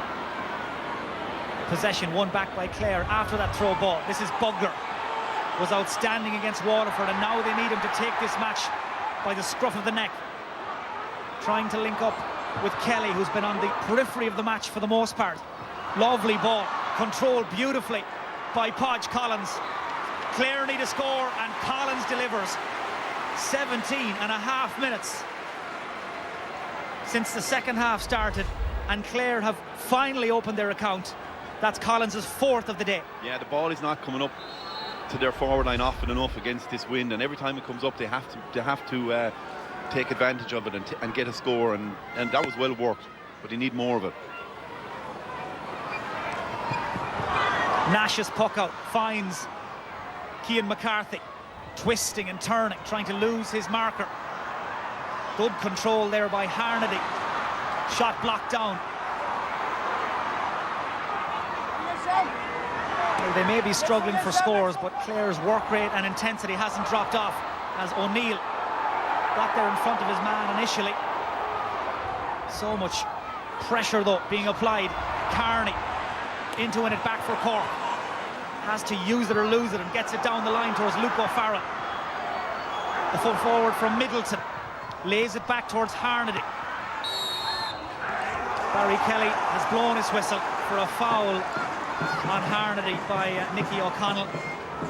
That was lovely measured play by Cork, and they are very much setting pace and setting the agenda, Nicky, at this stage. Very much so, winning loads of ball around their midfield, and again, you know, Luke O'Farrell, every time he gets it, he's done the right thing with the ball. His decision making is outstanding, but a cheap free to concede by Nicky O'Connell there, and you know, that's the last action he's going to see as Shane O'Morey has come on to replace him. But you know, they must cut out the mistakes at the back, stop conceding frees. They've conceded way more frees than Cork have. And every time the ball goes up, Clare need to capitalise and get a score, and it doesn't look like that they're capable of doing that just now. That was also, by the way, Nicky O'Connell's last contribution this Munster semi-final. He was yellow carded on his way off the field. He's been replaced by Shane O'Morey from 6 Mile Bridge, as all eyes again turn to Pat Horgan. He has been unerring from the frees today, and there's very little wrong with that. Measured it to perfection. Cork extend their lead. 7 points for Horgan, 5 between the sides, and an absolutely huge 15 minutes to come. Jimmy Barry Murphy and Kieran Kingston would have to be very happy with the way things are going. Tom Kenny sliding in spectacularly there to try and dispossess Conor McGrath. And Tony Kelly is taking this line ball for Clare, but from a Clare point of view, I haven't seen nearly enough of Tony Kelly today. He hasn't been on the ball at all, Harley. The 19-year-old from Ballyea cuts it in to the space in front of Honan, filled only by a Cork man, Conor O'Sullivan from Sarsfields, driving it down with the breeze behind it towards Colin. Harnedy is going to get there. He really has settled into life in the senior championship very comfortably. Colin looking for McCarthy in the centre. Touch back towards Pa Kelly, and Clare will try and build from the back. Shane O'Morey waiting for it. Not so Daniel Carney. This is O'Farrell, and Luke O'Farrell again punishes that Clare mistake ruthlessly. Yeah, but a very similar pattern again. A Clare mistake. You know, Tony Kelly has the whole field in front of him, either to run with it or to hit it, and he chooses to throw a weak pass to Shane O'Morey, who's just in off the bench, intercepted, and Luke O'Farrell is an outstanding player. Well, Cork have outscored Clare in this second half 10 points to 1, and they're not finished yet. Conor Lehan in full flight would seem to have injured himself in the process of tagging on that score. Yeah. Cork are in complete control, and they are running rampant, Nicky, on the scoreboard. Yeah, either Donald O'Donovan or someone coming through caught Lehan, but Lehan is coming into it as well, which is again ominous. They're rampant, and looks like there's no way back for Clare here. Well, it's been a complete systems failure for Clare so far in this second half. They need a goal, at least one. Cutting inside is Pádraig Collins. 5 points for the attacker from Cratloe. He's doing all he can to keep Clare in this match. But you've been saying it for most of the day, Nicky, they're going to need a goal. Yeah, they're certainly. I'm not sure even one goal is enough for Clare at this stage. I think they possibly need 2 to give themselves a chance of winning here. They actually scored 2 goals against Waterford. It was the first time since March of last year they hit the net twice in a competitive fixture. So the odds very much stacked against Clare getting the goals they need. Tom Kenny clearing it away despite the best efforts of Podge Collins. This is Cian Dillon. Content there to try and go through Harnedy. Man on the ball, Fergal Lynch. Loose man inside was Conor McGrath, but he just couldn't get there. His touch let him down, and back to mind the house for Cork was Daniel Carney.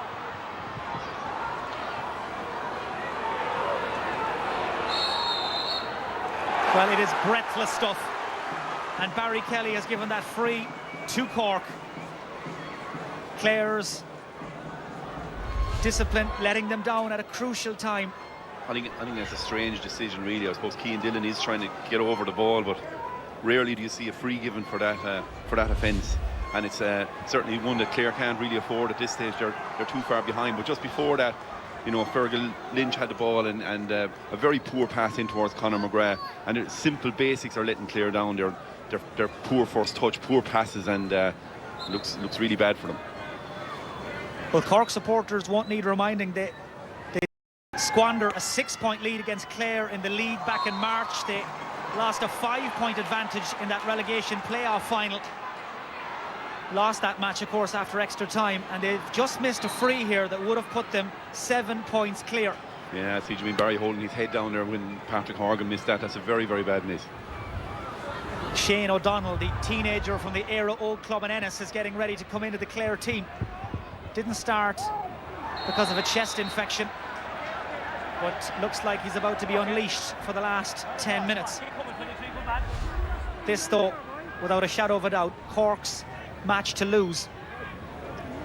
Yeah, certain free for Donald O'Donovan, and Jamie Collins should have just held him up there and not concede a free as easy as that.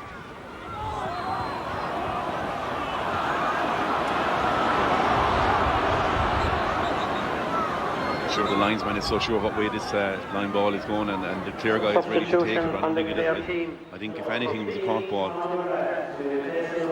And here comes Shane O'Donnell. Now, Shane O'Donnell to me was a huge loss, not being able to start. He's the most likely goal getter Clare have, and maybe he'll be able to influence it and get a goal or 2 goals before the game's over. He is the 4th replacement that Davy Fitz has introduced in this Munster semi-final. He is rolling the dice every way he knows now to try and get his team back into this match. Tough free now here for Colin Ryan, or for probably Tony Kelly. Colin Ryan has been replaced, so Tony Kelly is going to have to take this one right back into the win, back across goals, and an important free for Clare. You know, this is one that he can't really afford to miss. Hasn't scored in this match yet, Tony Kelly. He's looking actually to see whether he can hit a short one. Maybe he should. Some big decisions now to be made in these last 9 minutes. A place in the Munster final up for grabs. Kelly's shot finds the hand of Anthony Nash, and the Cork goalkeeper spoons it out as far as Carney, and he drives it down the field. Lovely control. Beautiful piece of skill there by Conor Lehan, but the strength of Patrick O'Connor putting him under pressure. Help arrives from Aaron Cunningham, and Clare have managed to win the ball back. It has been quite a remarkable from Clare in this second half as Colm Galvin shoots into the wind. It was outside his range. Yeah, and that is a total of 10 wides for Clare. Yeah, mishit really by Colm Galvin, and again, you know, when they get the chance they have to take him, and here comes Pat Cronin now for Cork, and you know, he's a player that they want to get. Cian McCarthy's coming off, he's done very, very well, but you know, for the last 8-9 minutes Pat Cronin could win a couple of balls and make more trouble for Clare. And Cian McCarthy given a good solid handshake by Jimmy Barry Murphy there as he came off the field. It's a big psychological boost for Cork. They've got Cronin on. Here's Harnedy. Harnedy has all the time in the world to drive it over the bar. It's a big day for him. It's a big day for his club. And he is reveling in the spotlight. 3 points for the number 11 from St. Edith's. Yeah, and like that's just totally different. Very simple over the bar. You know, Clare complicating it and out of it at this stage.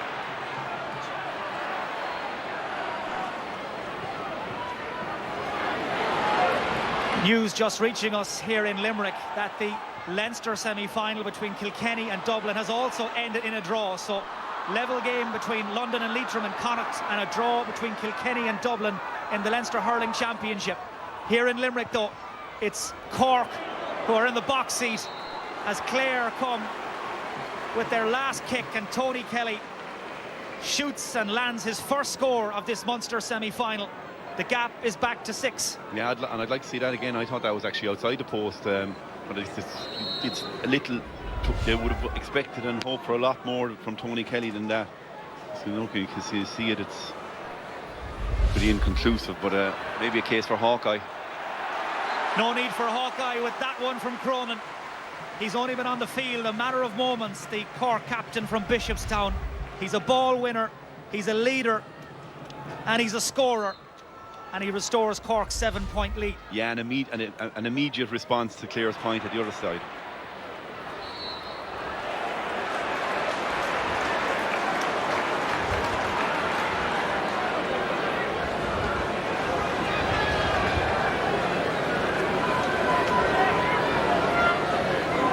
Jimmy Barry Murphy in his second coming as Cork man, watching the drama unfold. And a penny for the thoughts of Davy Fitz right now. Such a huge win over Waterford to kickstart their championship season, but they've come crashing back down to earth in this second half as Anthony Nash hammers another nail. 8 points now between the sides, and Cork are beginning to disappear into the distance. Fergal Lynch wins a vital puck out. This is Shane O'Morey, clearly the goal. Morey shoots, Nash bats it away, and that was enough for them. It was a chance for Shane O'Morey. Nash again though, showing just why he's the all-star goalkeeper, and he keeps his line intact. Yeah, good save, but again, a goal chance for Clare, and they've had the clearer goal chances today. Daniel Carney unable to punish that miss, but perhaps even with 5 minutes to go, that may be as good as a score. Yeah, but Daniel Carney in the second half, they've improved in midfield. Daniel Carney and Christopher Joyce around there. Colm Galvin was totally dominant in the first half, but he's really gone out of it for Clare in the second half. Remember, this is the fourth meeting of Clare and Cork this season. Clare had won all previous three, but this was the day that mattered most. Shane O'Donnell steps by the challenge with ease and takes his point. His first score since coming in off the bench. He doesn't turn 19 for another couple of weeks, but he poses a real threat. He does, yeah. I think this guy, I mean, he was a loss from the word go from Clare. He is their most likely goal scorer, and he's very direct. He just gets on the ball and takes on his opponent. Really good player.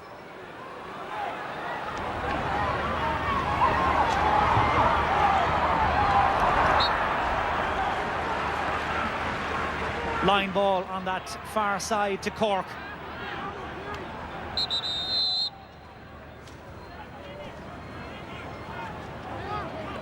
Well, they won the last of their 51 Munster championships back in 2006.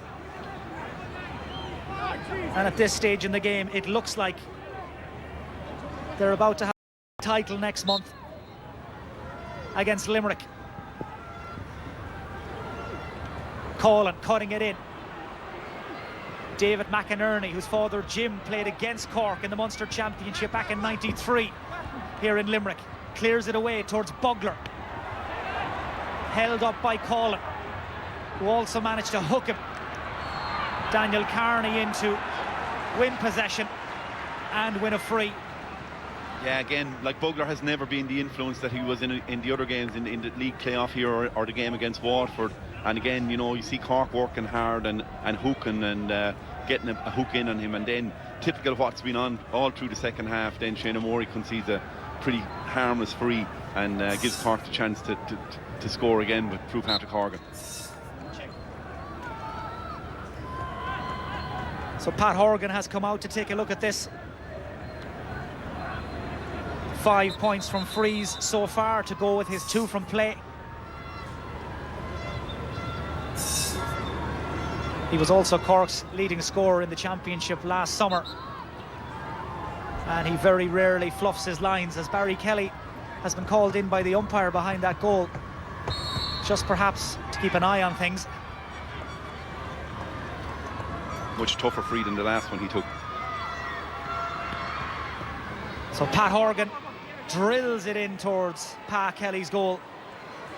It drops wide. That is Cork's 7th of this Munster semi-final. Donal O'Donovan. Honan, who has been kept on a very tight leash by Stephen McDonnell in this second half, manages to scoop it across towards Collins. Collins shot low and hard, but Shane O'Neill put his body on the line, and the Cork wing back from Bishopstown gets it clear, and William Egan completes the clean-up job. Horgan, who stayed out around the middle of the field, just one man to aim at inside. That's Luke O'Farrell. Lets the ball beat him and gets there in front of David McInerney. O'Farrell trying to turn provider here, dropping it in around the edge of the square. Covered across by Donal O'Donovan. Loose hand pass.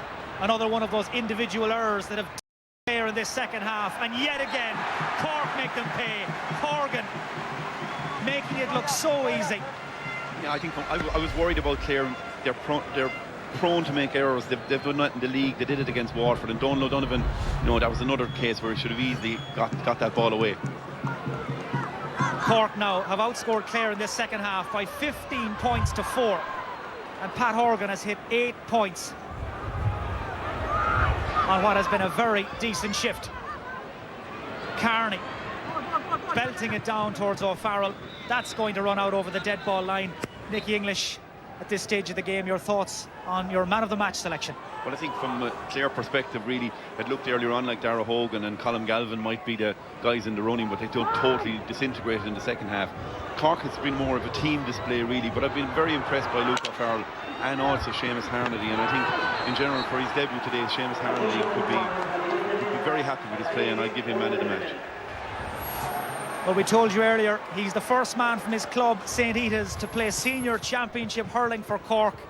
It's a small club near Gortroo, near Youghal.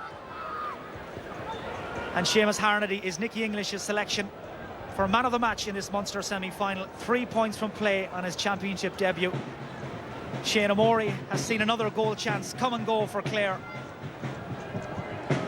And Anthony Nash's bravery rewarded with a free. Clare destined for the All-Ireland qualifiers, it seems, yet again. And if they're to get back to Croke Park, they will have to do it the hard way and take the scenic route.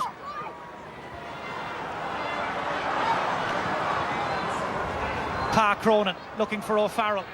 Cork looking for a goal to adorn this victory. The minute of additional time almost up. Cork sitting comfortably on an 8-point cushion, and they've won possession back again. They're prepared to shoot from just about anywhere. That will go down officially as another wide.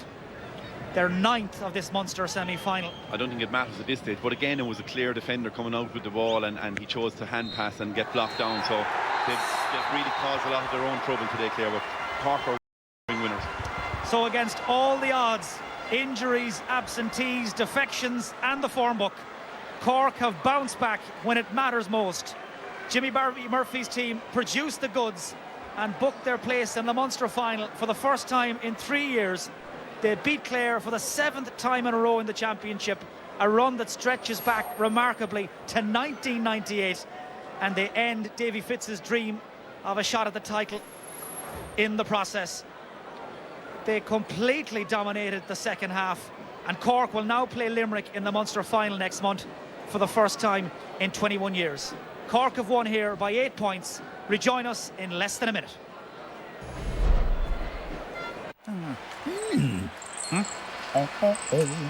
Centra, sponsors of the GAA Hurling Championship.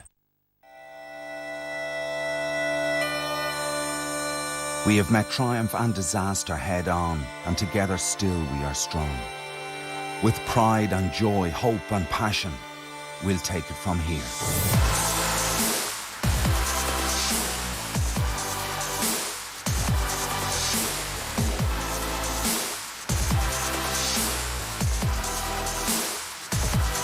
Chill Insurance, we'll take it from here.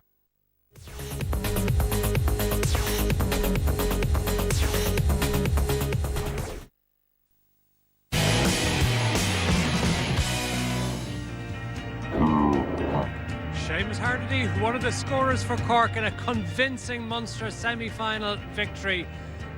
And James O'Connor, we spoke at half-time about Clare expecting a big second half, and yet it turned out 15 points to 4 in the second half for Cork. What went wrong for Clare?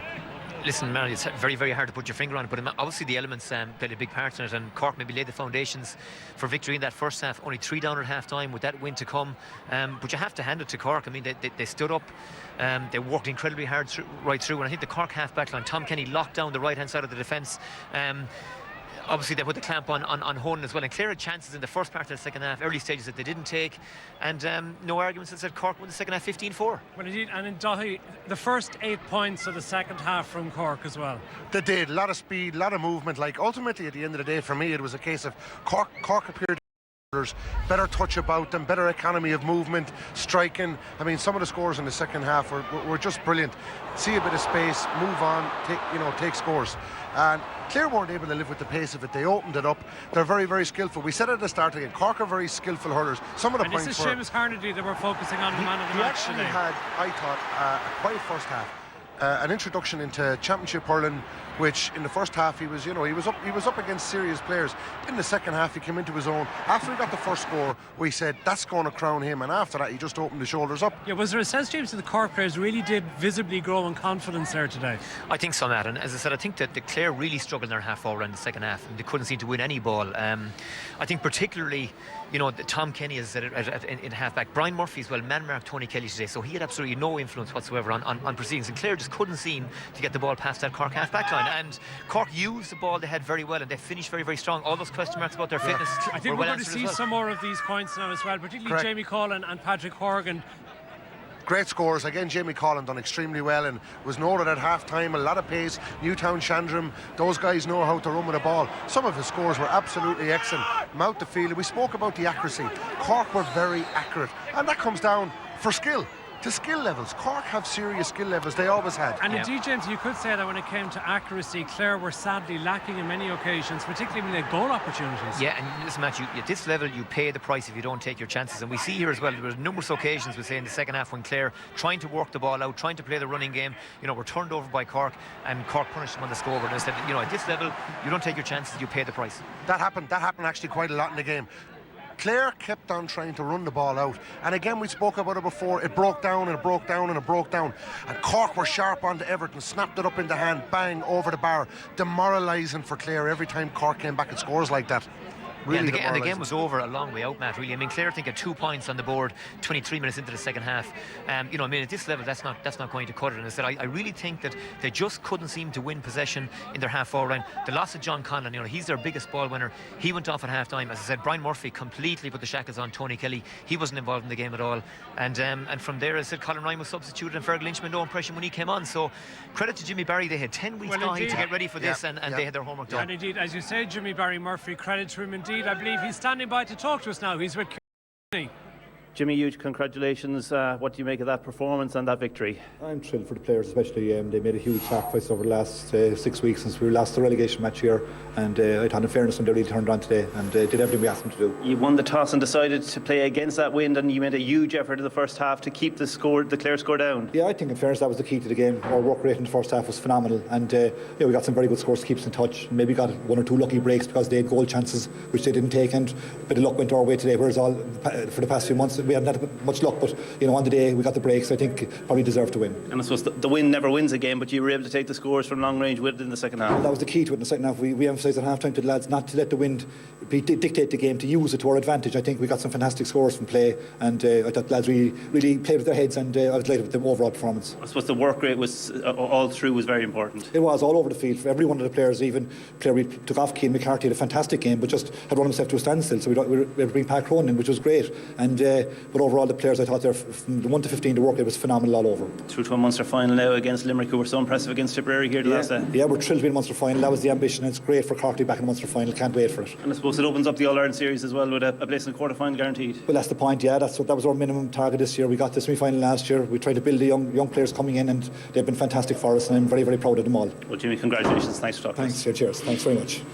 Indeed, a very happy man indeed there, Jimmy Barry Murphy. We hope to hear from the Clare manager, Davy Fitzgerald. We'll also be talking to the man of the match. But first, let's have our competition.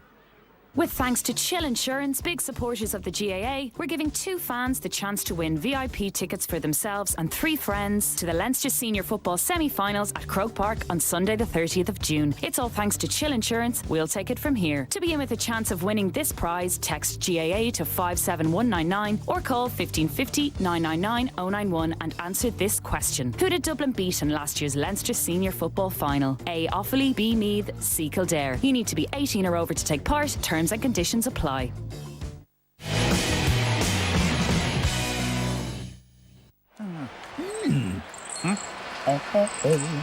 Centra, sponsors of the GAA Hurling Championship.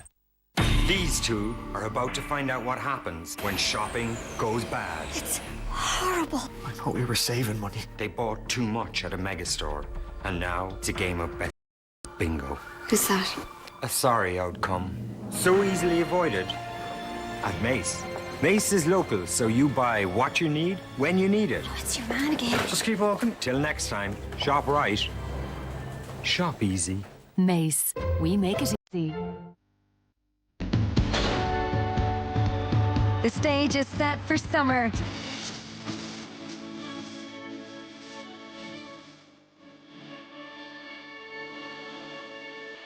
Be at the heart of the action with Vodafone Centre Stage, with exclusive access to the latest festival and insider views, and your chance to win tickets to Ireland's hottest music and comedy festivals. This summer awaits. Search Vodafone Centre Stage now. Once every few generations, there comes an extraordinary child. He's marked with a sign. By harnessing the best bits in nature, he can help you unlock the best bits in life. Now he walks the earth, helping mankind everywhere.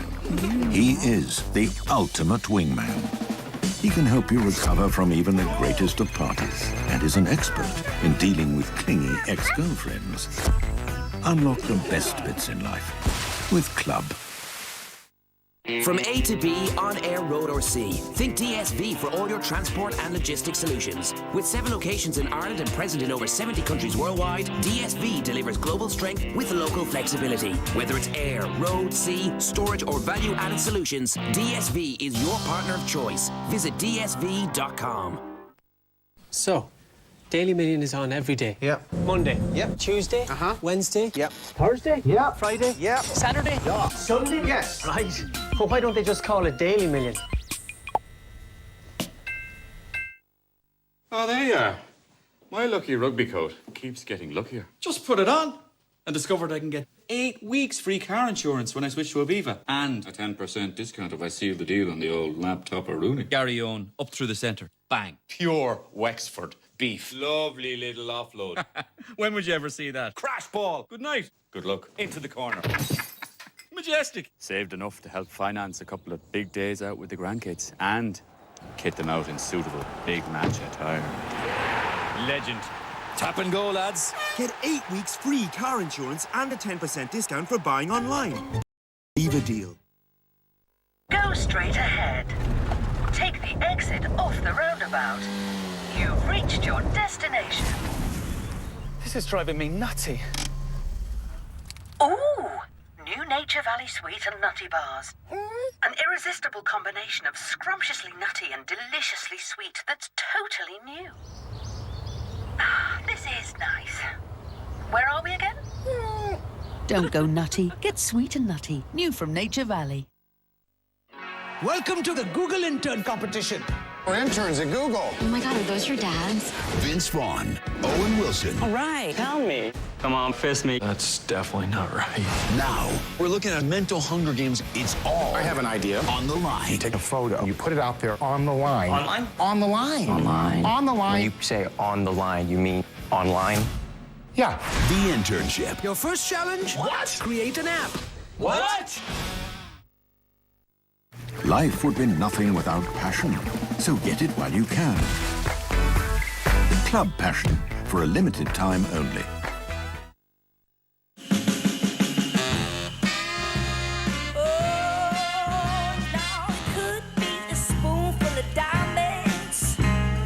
Discover Haagen-Dazs secret sensations with hearts of sauce hidden throughout rich ice cream in chocolate fondant and creme brulee. When yesterday's gone and tomorrow is near, why look for a thing when it's already here? And tell me you never once asked yourself how some people end up in the middle of the now. Now is the beat of the feet on the floor. Now is the bend we were all waiting for. It's the strike of the luck. It's to go with the flow. It's to share in the luck with the people we know. See, a wise fool once said, kinda out of the blue, that life is a dream that's already come true. It's less of the what and the where and the how. It's more of the you and the me and the now.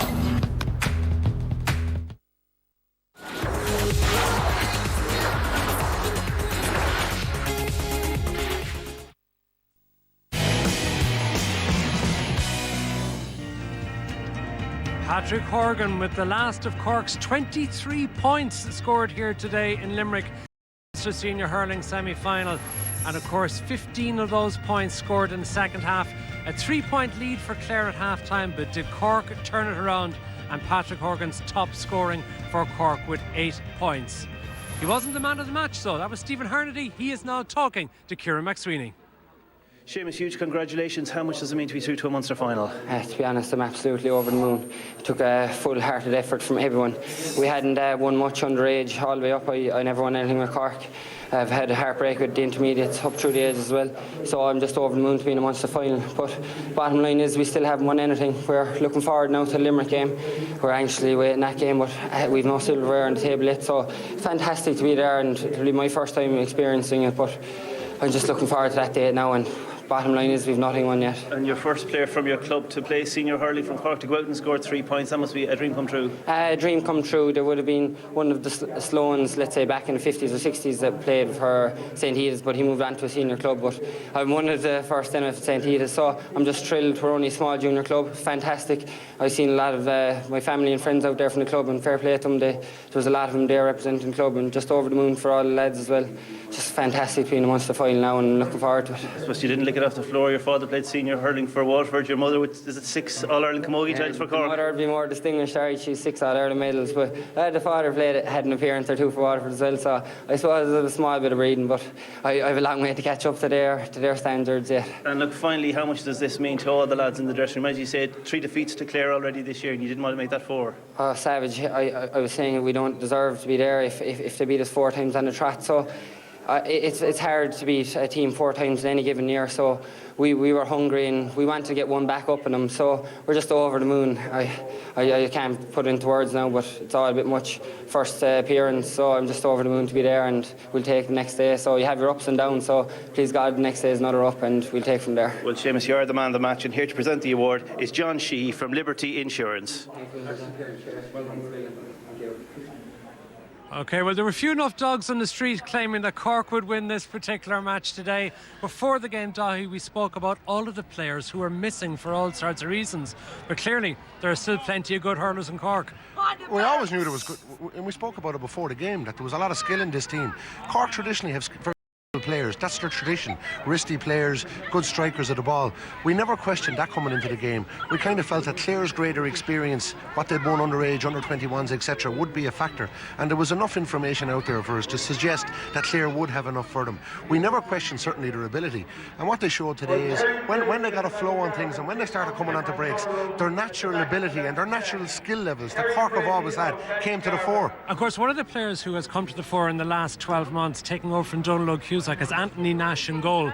And he gets scores as well as saving scores. Yeah, well, Matt, just before half-time, he got an absolutely crucial free. I mean, this was, 80, 90 yards into the breeze, and he drilled it into the wind and over the bar, and it was a crucial score, as I said, just before half-time. And this one then again was a real nail in the Clare coffin, at a later stage in the second half. So, again, he was the all-star goalkeeper last season, and, he earned that title, and he certainly had a fine game for Cork today. Gives a great lift to a team. When you see your goalkeeper, there was another dagger in the heart to the opposition. And at that stage, they were on a roll. Everything was going well for them. And I mean, they executed very well, and that's what'll please them more than anything, I think, was the execution under pressure. They saw off the pressure that Clare exerted, and then when Clare tired and the will was kind of gone with them, Cork opened up as only Cork can do. Jamesy, Nicky raised an interesting point before the game about, despite Cork's lack of success at underage level, a lot of the players are getting good experience in colleges hurling. Yeah, well, Matt, it's, Brian Lohan, Sean McMahon, you can go through it, Henry Shefflin, all these guys played Fitzgibbon Cup and cut their teeth there, and, UCC have been outstanding in the Fitzgibbon the last couple of seasons. CIT have been very, very competitive as well. And Nicky before the game, though, he spoke about Hannity, rated him, good player, had seen him up close. Conor O'Sullivan had a fine game for Cork as well today. Nash came through the Fitzgibbon Cup, and as I said, okay, you don't have to be winning minor and 21s, but you have to be competitive. And I think as well, you have to say that Ger Cunningham as coach and Jimmy Barry got the best out of those Cork players today. They showed last year that they know how to get a team ready for championship, and they were incredibly sharp and fresh this afternoon. Another interesting point is, you go to Cork hurling, Matt, as you'd know, 20 years ago you wouldn't have seen the likes of him on that team, the likes of St. Ives represented. Yeah. It was City, and you had to be UCC, etc. They've opened the whole thing up now for the last number of years, and it's been a benefit to Cork hurling. And we'll talk more about it in just a few moments.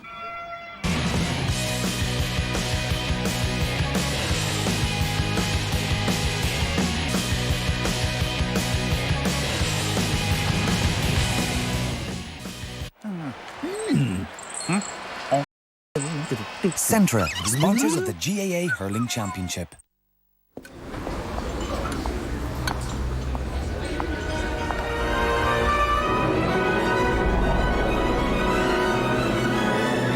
With a mortgage from KBC Bank Ireland, at least one of your dreams can become a reality.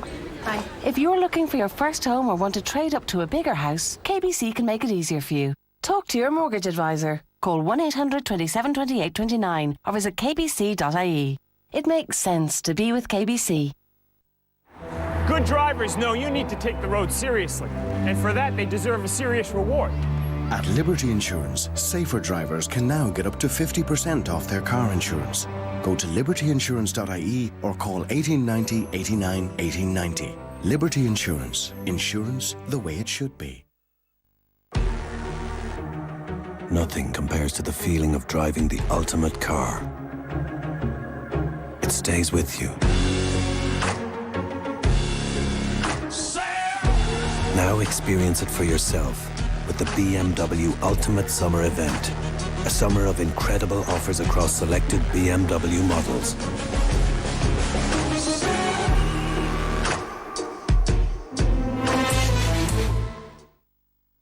Want broadband speed that's second to, well, none?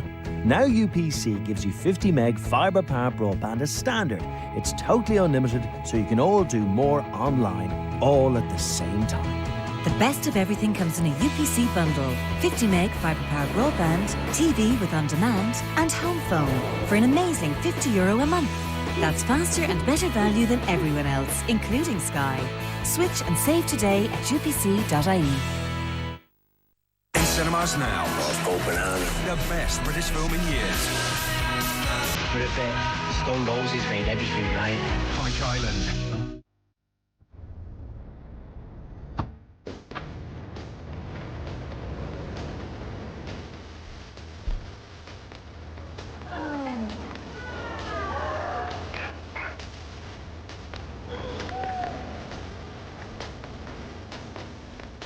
Thank you for helping us make magic happen again last year. Together, we raised over 225 million good causes around Ireland.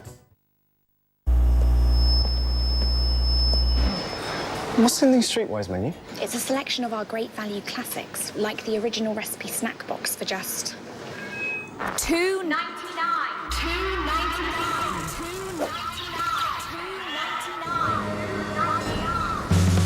Original recipe chicken and new crispy fries. The KFC snack box for just $2.99. Part of the Streetwise menu. Secret recipe, not so secret price. The BMW 5 Series, now with complimentary automatic transmission upgrade on every model. The same hoarse voices, the same clenched fists, the same words uttered that some sitters missed, the same soaring highs, the same crashing lows, the same oh yeses, the same oh noes, the same old characters, the same place in the stands, the same mad passions. We're the same, we're fans. Love GAA, read Irish Examiner's Monday Sport. I have decided to be more than just a tick-tock kind of clock. When time drags, I can make it fly.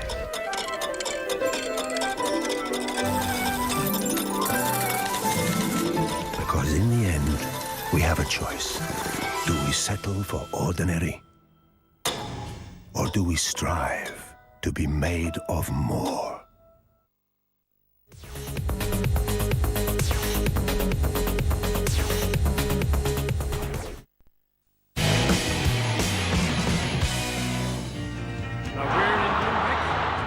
Cork have beaten Clare today in the Munster Senior Hurling semi-final. A convincing 8-point victory for the Cork team in the semi-final. But there's been lots of other GAA action today and some very, very significant scores. We'll have the Ulster football final for you in a few weeks' time here on 3. Donegal will be there. A 3-point victory over Down. Closely fought game, and twice in a row the Ulster champions back in the final again, where they will play either Cavan or Monaghan. But we don't know who'll be playing Mayo as yet in the Connacht Senior Football Final, because Leitrim and London played out a draw today, so a replay required there before we know who will play against Mayo in another match that we'll have here on 3. But here's the big surprise of the day. So close to Dublin. 17 points against 114 for the All-Ireland champions Kilkenny. There has to be a replay. What do you make of that, Jamesy? Yeah, I was in Purnell Park last weekend, Matt, for the Wexford match, and you couldn't see that coming, so huge credit to Anthony Daly for getting the performance out of Dublin this afternoon. But will they have missed the boat? Because remember last year Galway got the draw in the All-Ireland, it got hammered in the replay? It's difficult to say. I mean, traditionally Kilkenny do tend to win replays, but I mean, Dublin went in with huge hype about them last year into the Kilkenny game. There were a lot less this year. Dublin didn't go down to Portlaoise to pay homage today. I genuinely expected Dublin to give Kilkenny a right rattle today. You'd expect nothing less from Daly and the pride that's there, and they can hurl as well. Just the pressure was off them going in today. Well, it's a great All-Ireland Senior Hurling Championship this year. We're going to talk more about all of the possibilities in it when we come back after this.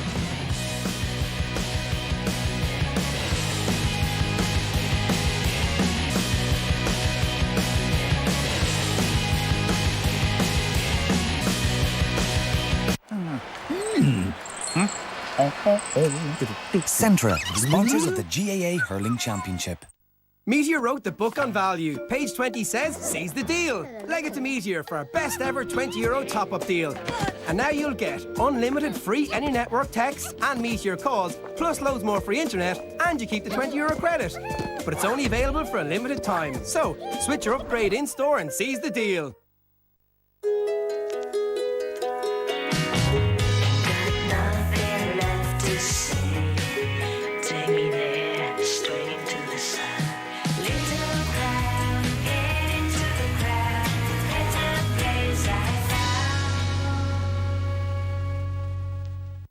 Hotel in Barcelona. In a good central location. Yeah, something like this, but for 2 people. With separate beds. Sorry. Come on, more stylish. Okay. More like it. No way. This one is perfect. Is there a pool? Yeah, there is.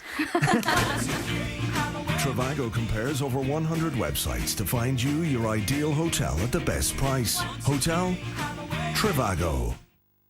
Justin Timberlake with special guests Jessie J and James Arthur. Tickets on sale now. I don't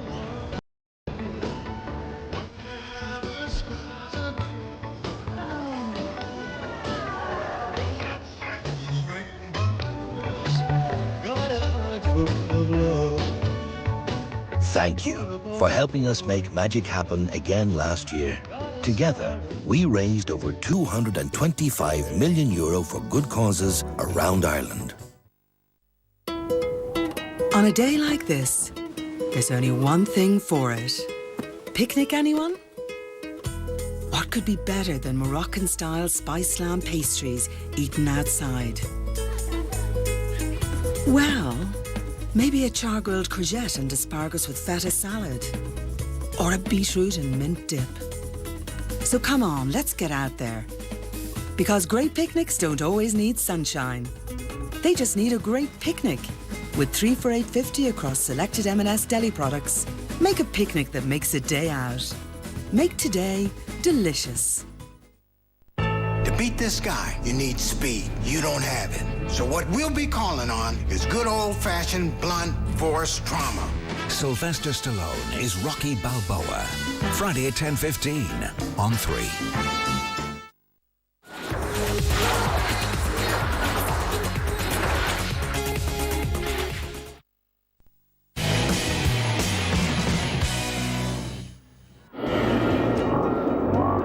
Welcome back to Limerick, where of course Cork have today beaten Clare by 8 points in the Munster Senior Hurling semi-final and qualify for a final against Limerick, the Limerick team which of course beat Tipperary here a couple of weeks ago. And that, Dahi, promises to be a hell of a good Munster final. Well, it does, and I mean, it goes against the grain with everything we said how important League One is and League Division 1B. You have Limerick, who played their trade in it this year, Cork, who got relegated, and now both of them are appearing in a Munster final. It's going to be a massive occasion. There was a lot at stake here today for both sides. There was a perception that once Tip were gone, all three teams had a chance in it. Now we've narrowed it down to two.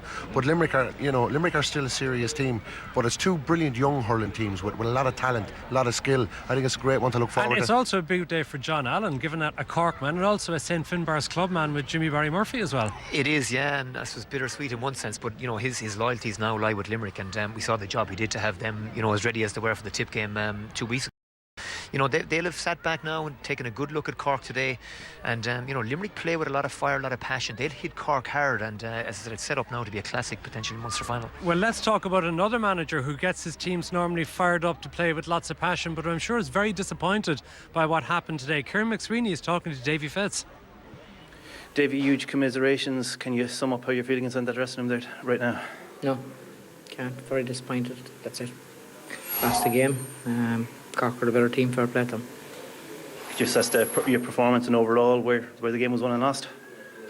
Again, enough of scores on the board in the first half. I think we missed 2 or 3 goal chances. I think there's other aspects of the game to speak for themselves. I'm absolutely disgusted with 1 or 2 things, but I'm not going to go into them. You train so long, so hard, and but that's the way it goes. And fair play to Cork, not going in there. Okay. So fair play to Cork. They put up a terrific performance today, and that's all we can say to them. Like they out-hurdled us today. They got their scores, and fair play to them. The win obviously was a huge factor, and as you say, Cork scored great in the first half. They kept the score down, and they were able to take scores in the second half. Yeah, we 2 or 3 goal opportunities. We needed to hit that. If we hit 1 or 2 of them, it could have been different. 3 points with that Gael probably wasn't enough, so it wasn't. But we kept trying, and it took us too long to get a score on the board in the second half. We created 3 or 4 opportunities straight away, didn't take them. I don't think Cork had a shot at goal all day, as far as I'm aware. We had them, didn't convert them. That's just the way it goes. We've been set up for the last 3 weeks. I kept saying it, that I feel this was happening. That Cork had nothing to lose. They weren't to come out firing all guns blazing today, and they did. You can never write off Cork. You have to have respect for them and their tradition and the way they'll come out, no matter what players they have or what the story is. And no matter how much you try and say that, we knew what was coming today, and we tried our best to prepare for that. Obviously it'd be hard to pick the lads up after that, but you're not out of the championship. There's still a qualifier series to work for. No, I keep saying this, they're a young bunch, and they're not bad. I thought they played some nice patches out there all the same, and they kept trying to the very end, We have to learn a lesson for today, so we do, but we have to be graceful in defeat. Cork were the better team today to deserve their victory, and fair play to them. We wish them all the best. It'll be a good Munster final with themselves in Limerick, and that's no harm for Munster either. And Davy Fitz there, but what do you reckon it'll be like for the Clare squad in training now as they get ready for the qualifiers? Yeah, they just have to pick themselves up, Matt. I mean, they didn't perform. I mean, we spoke before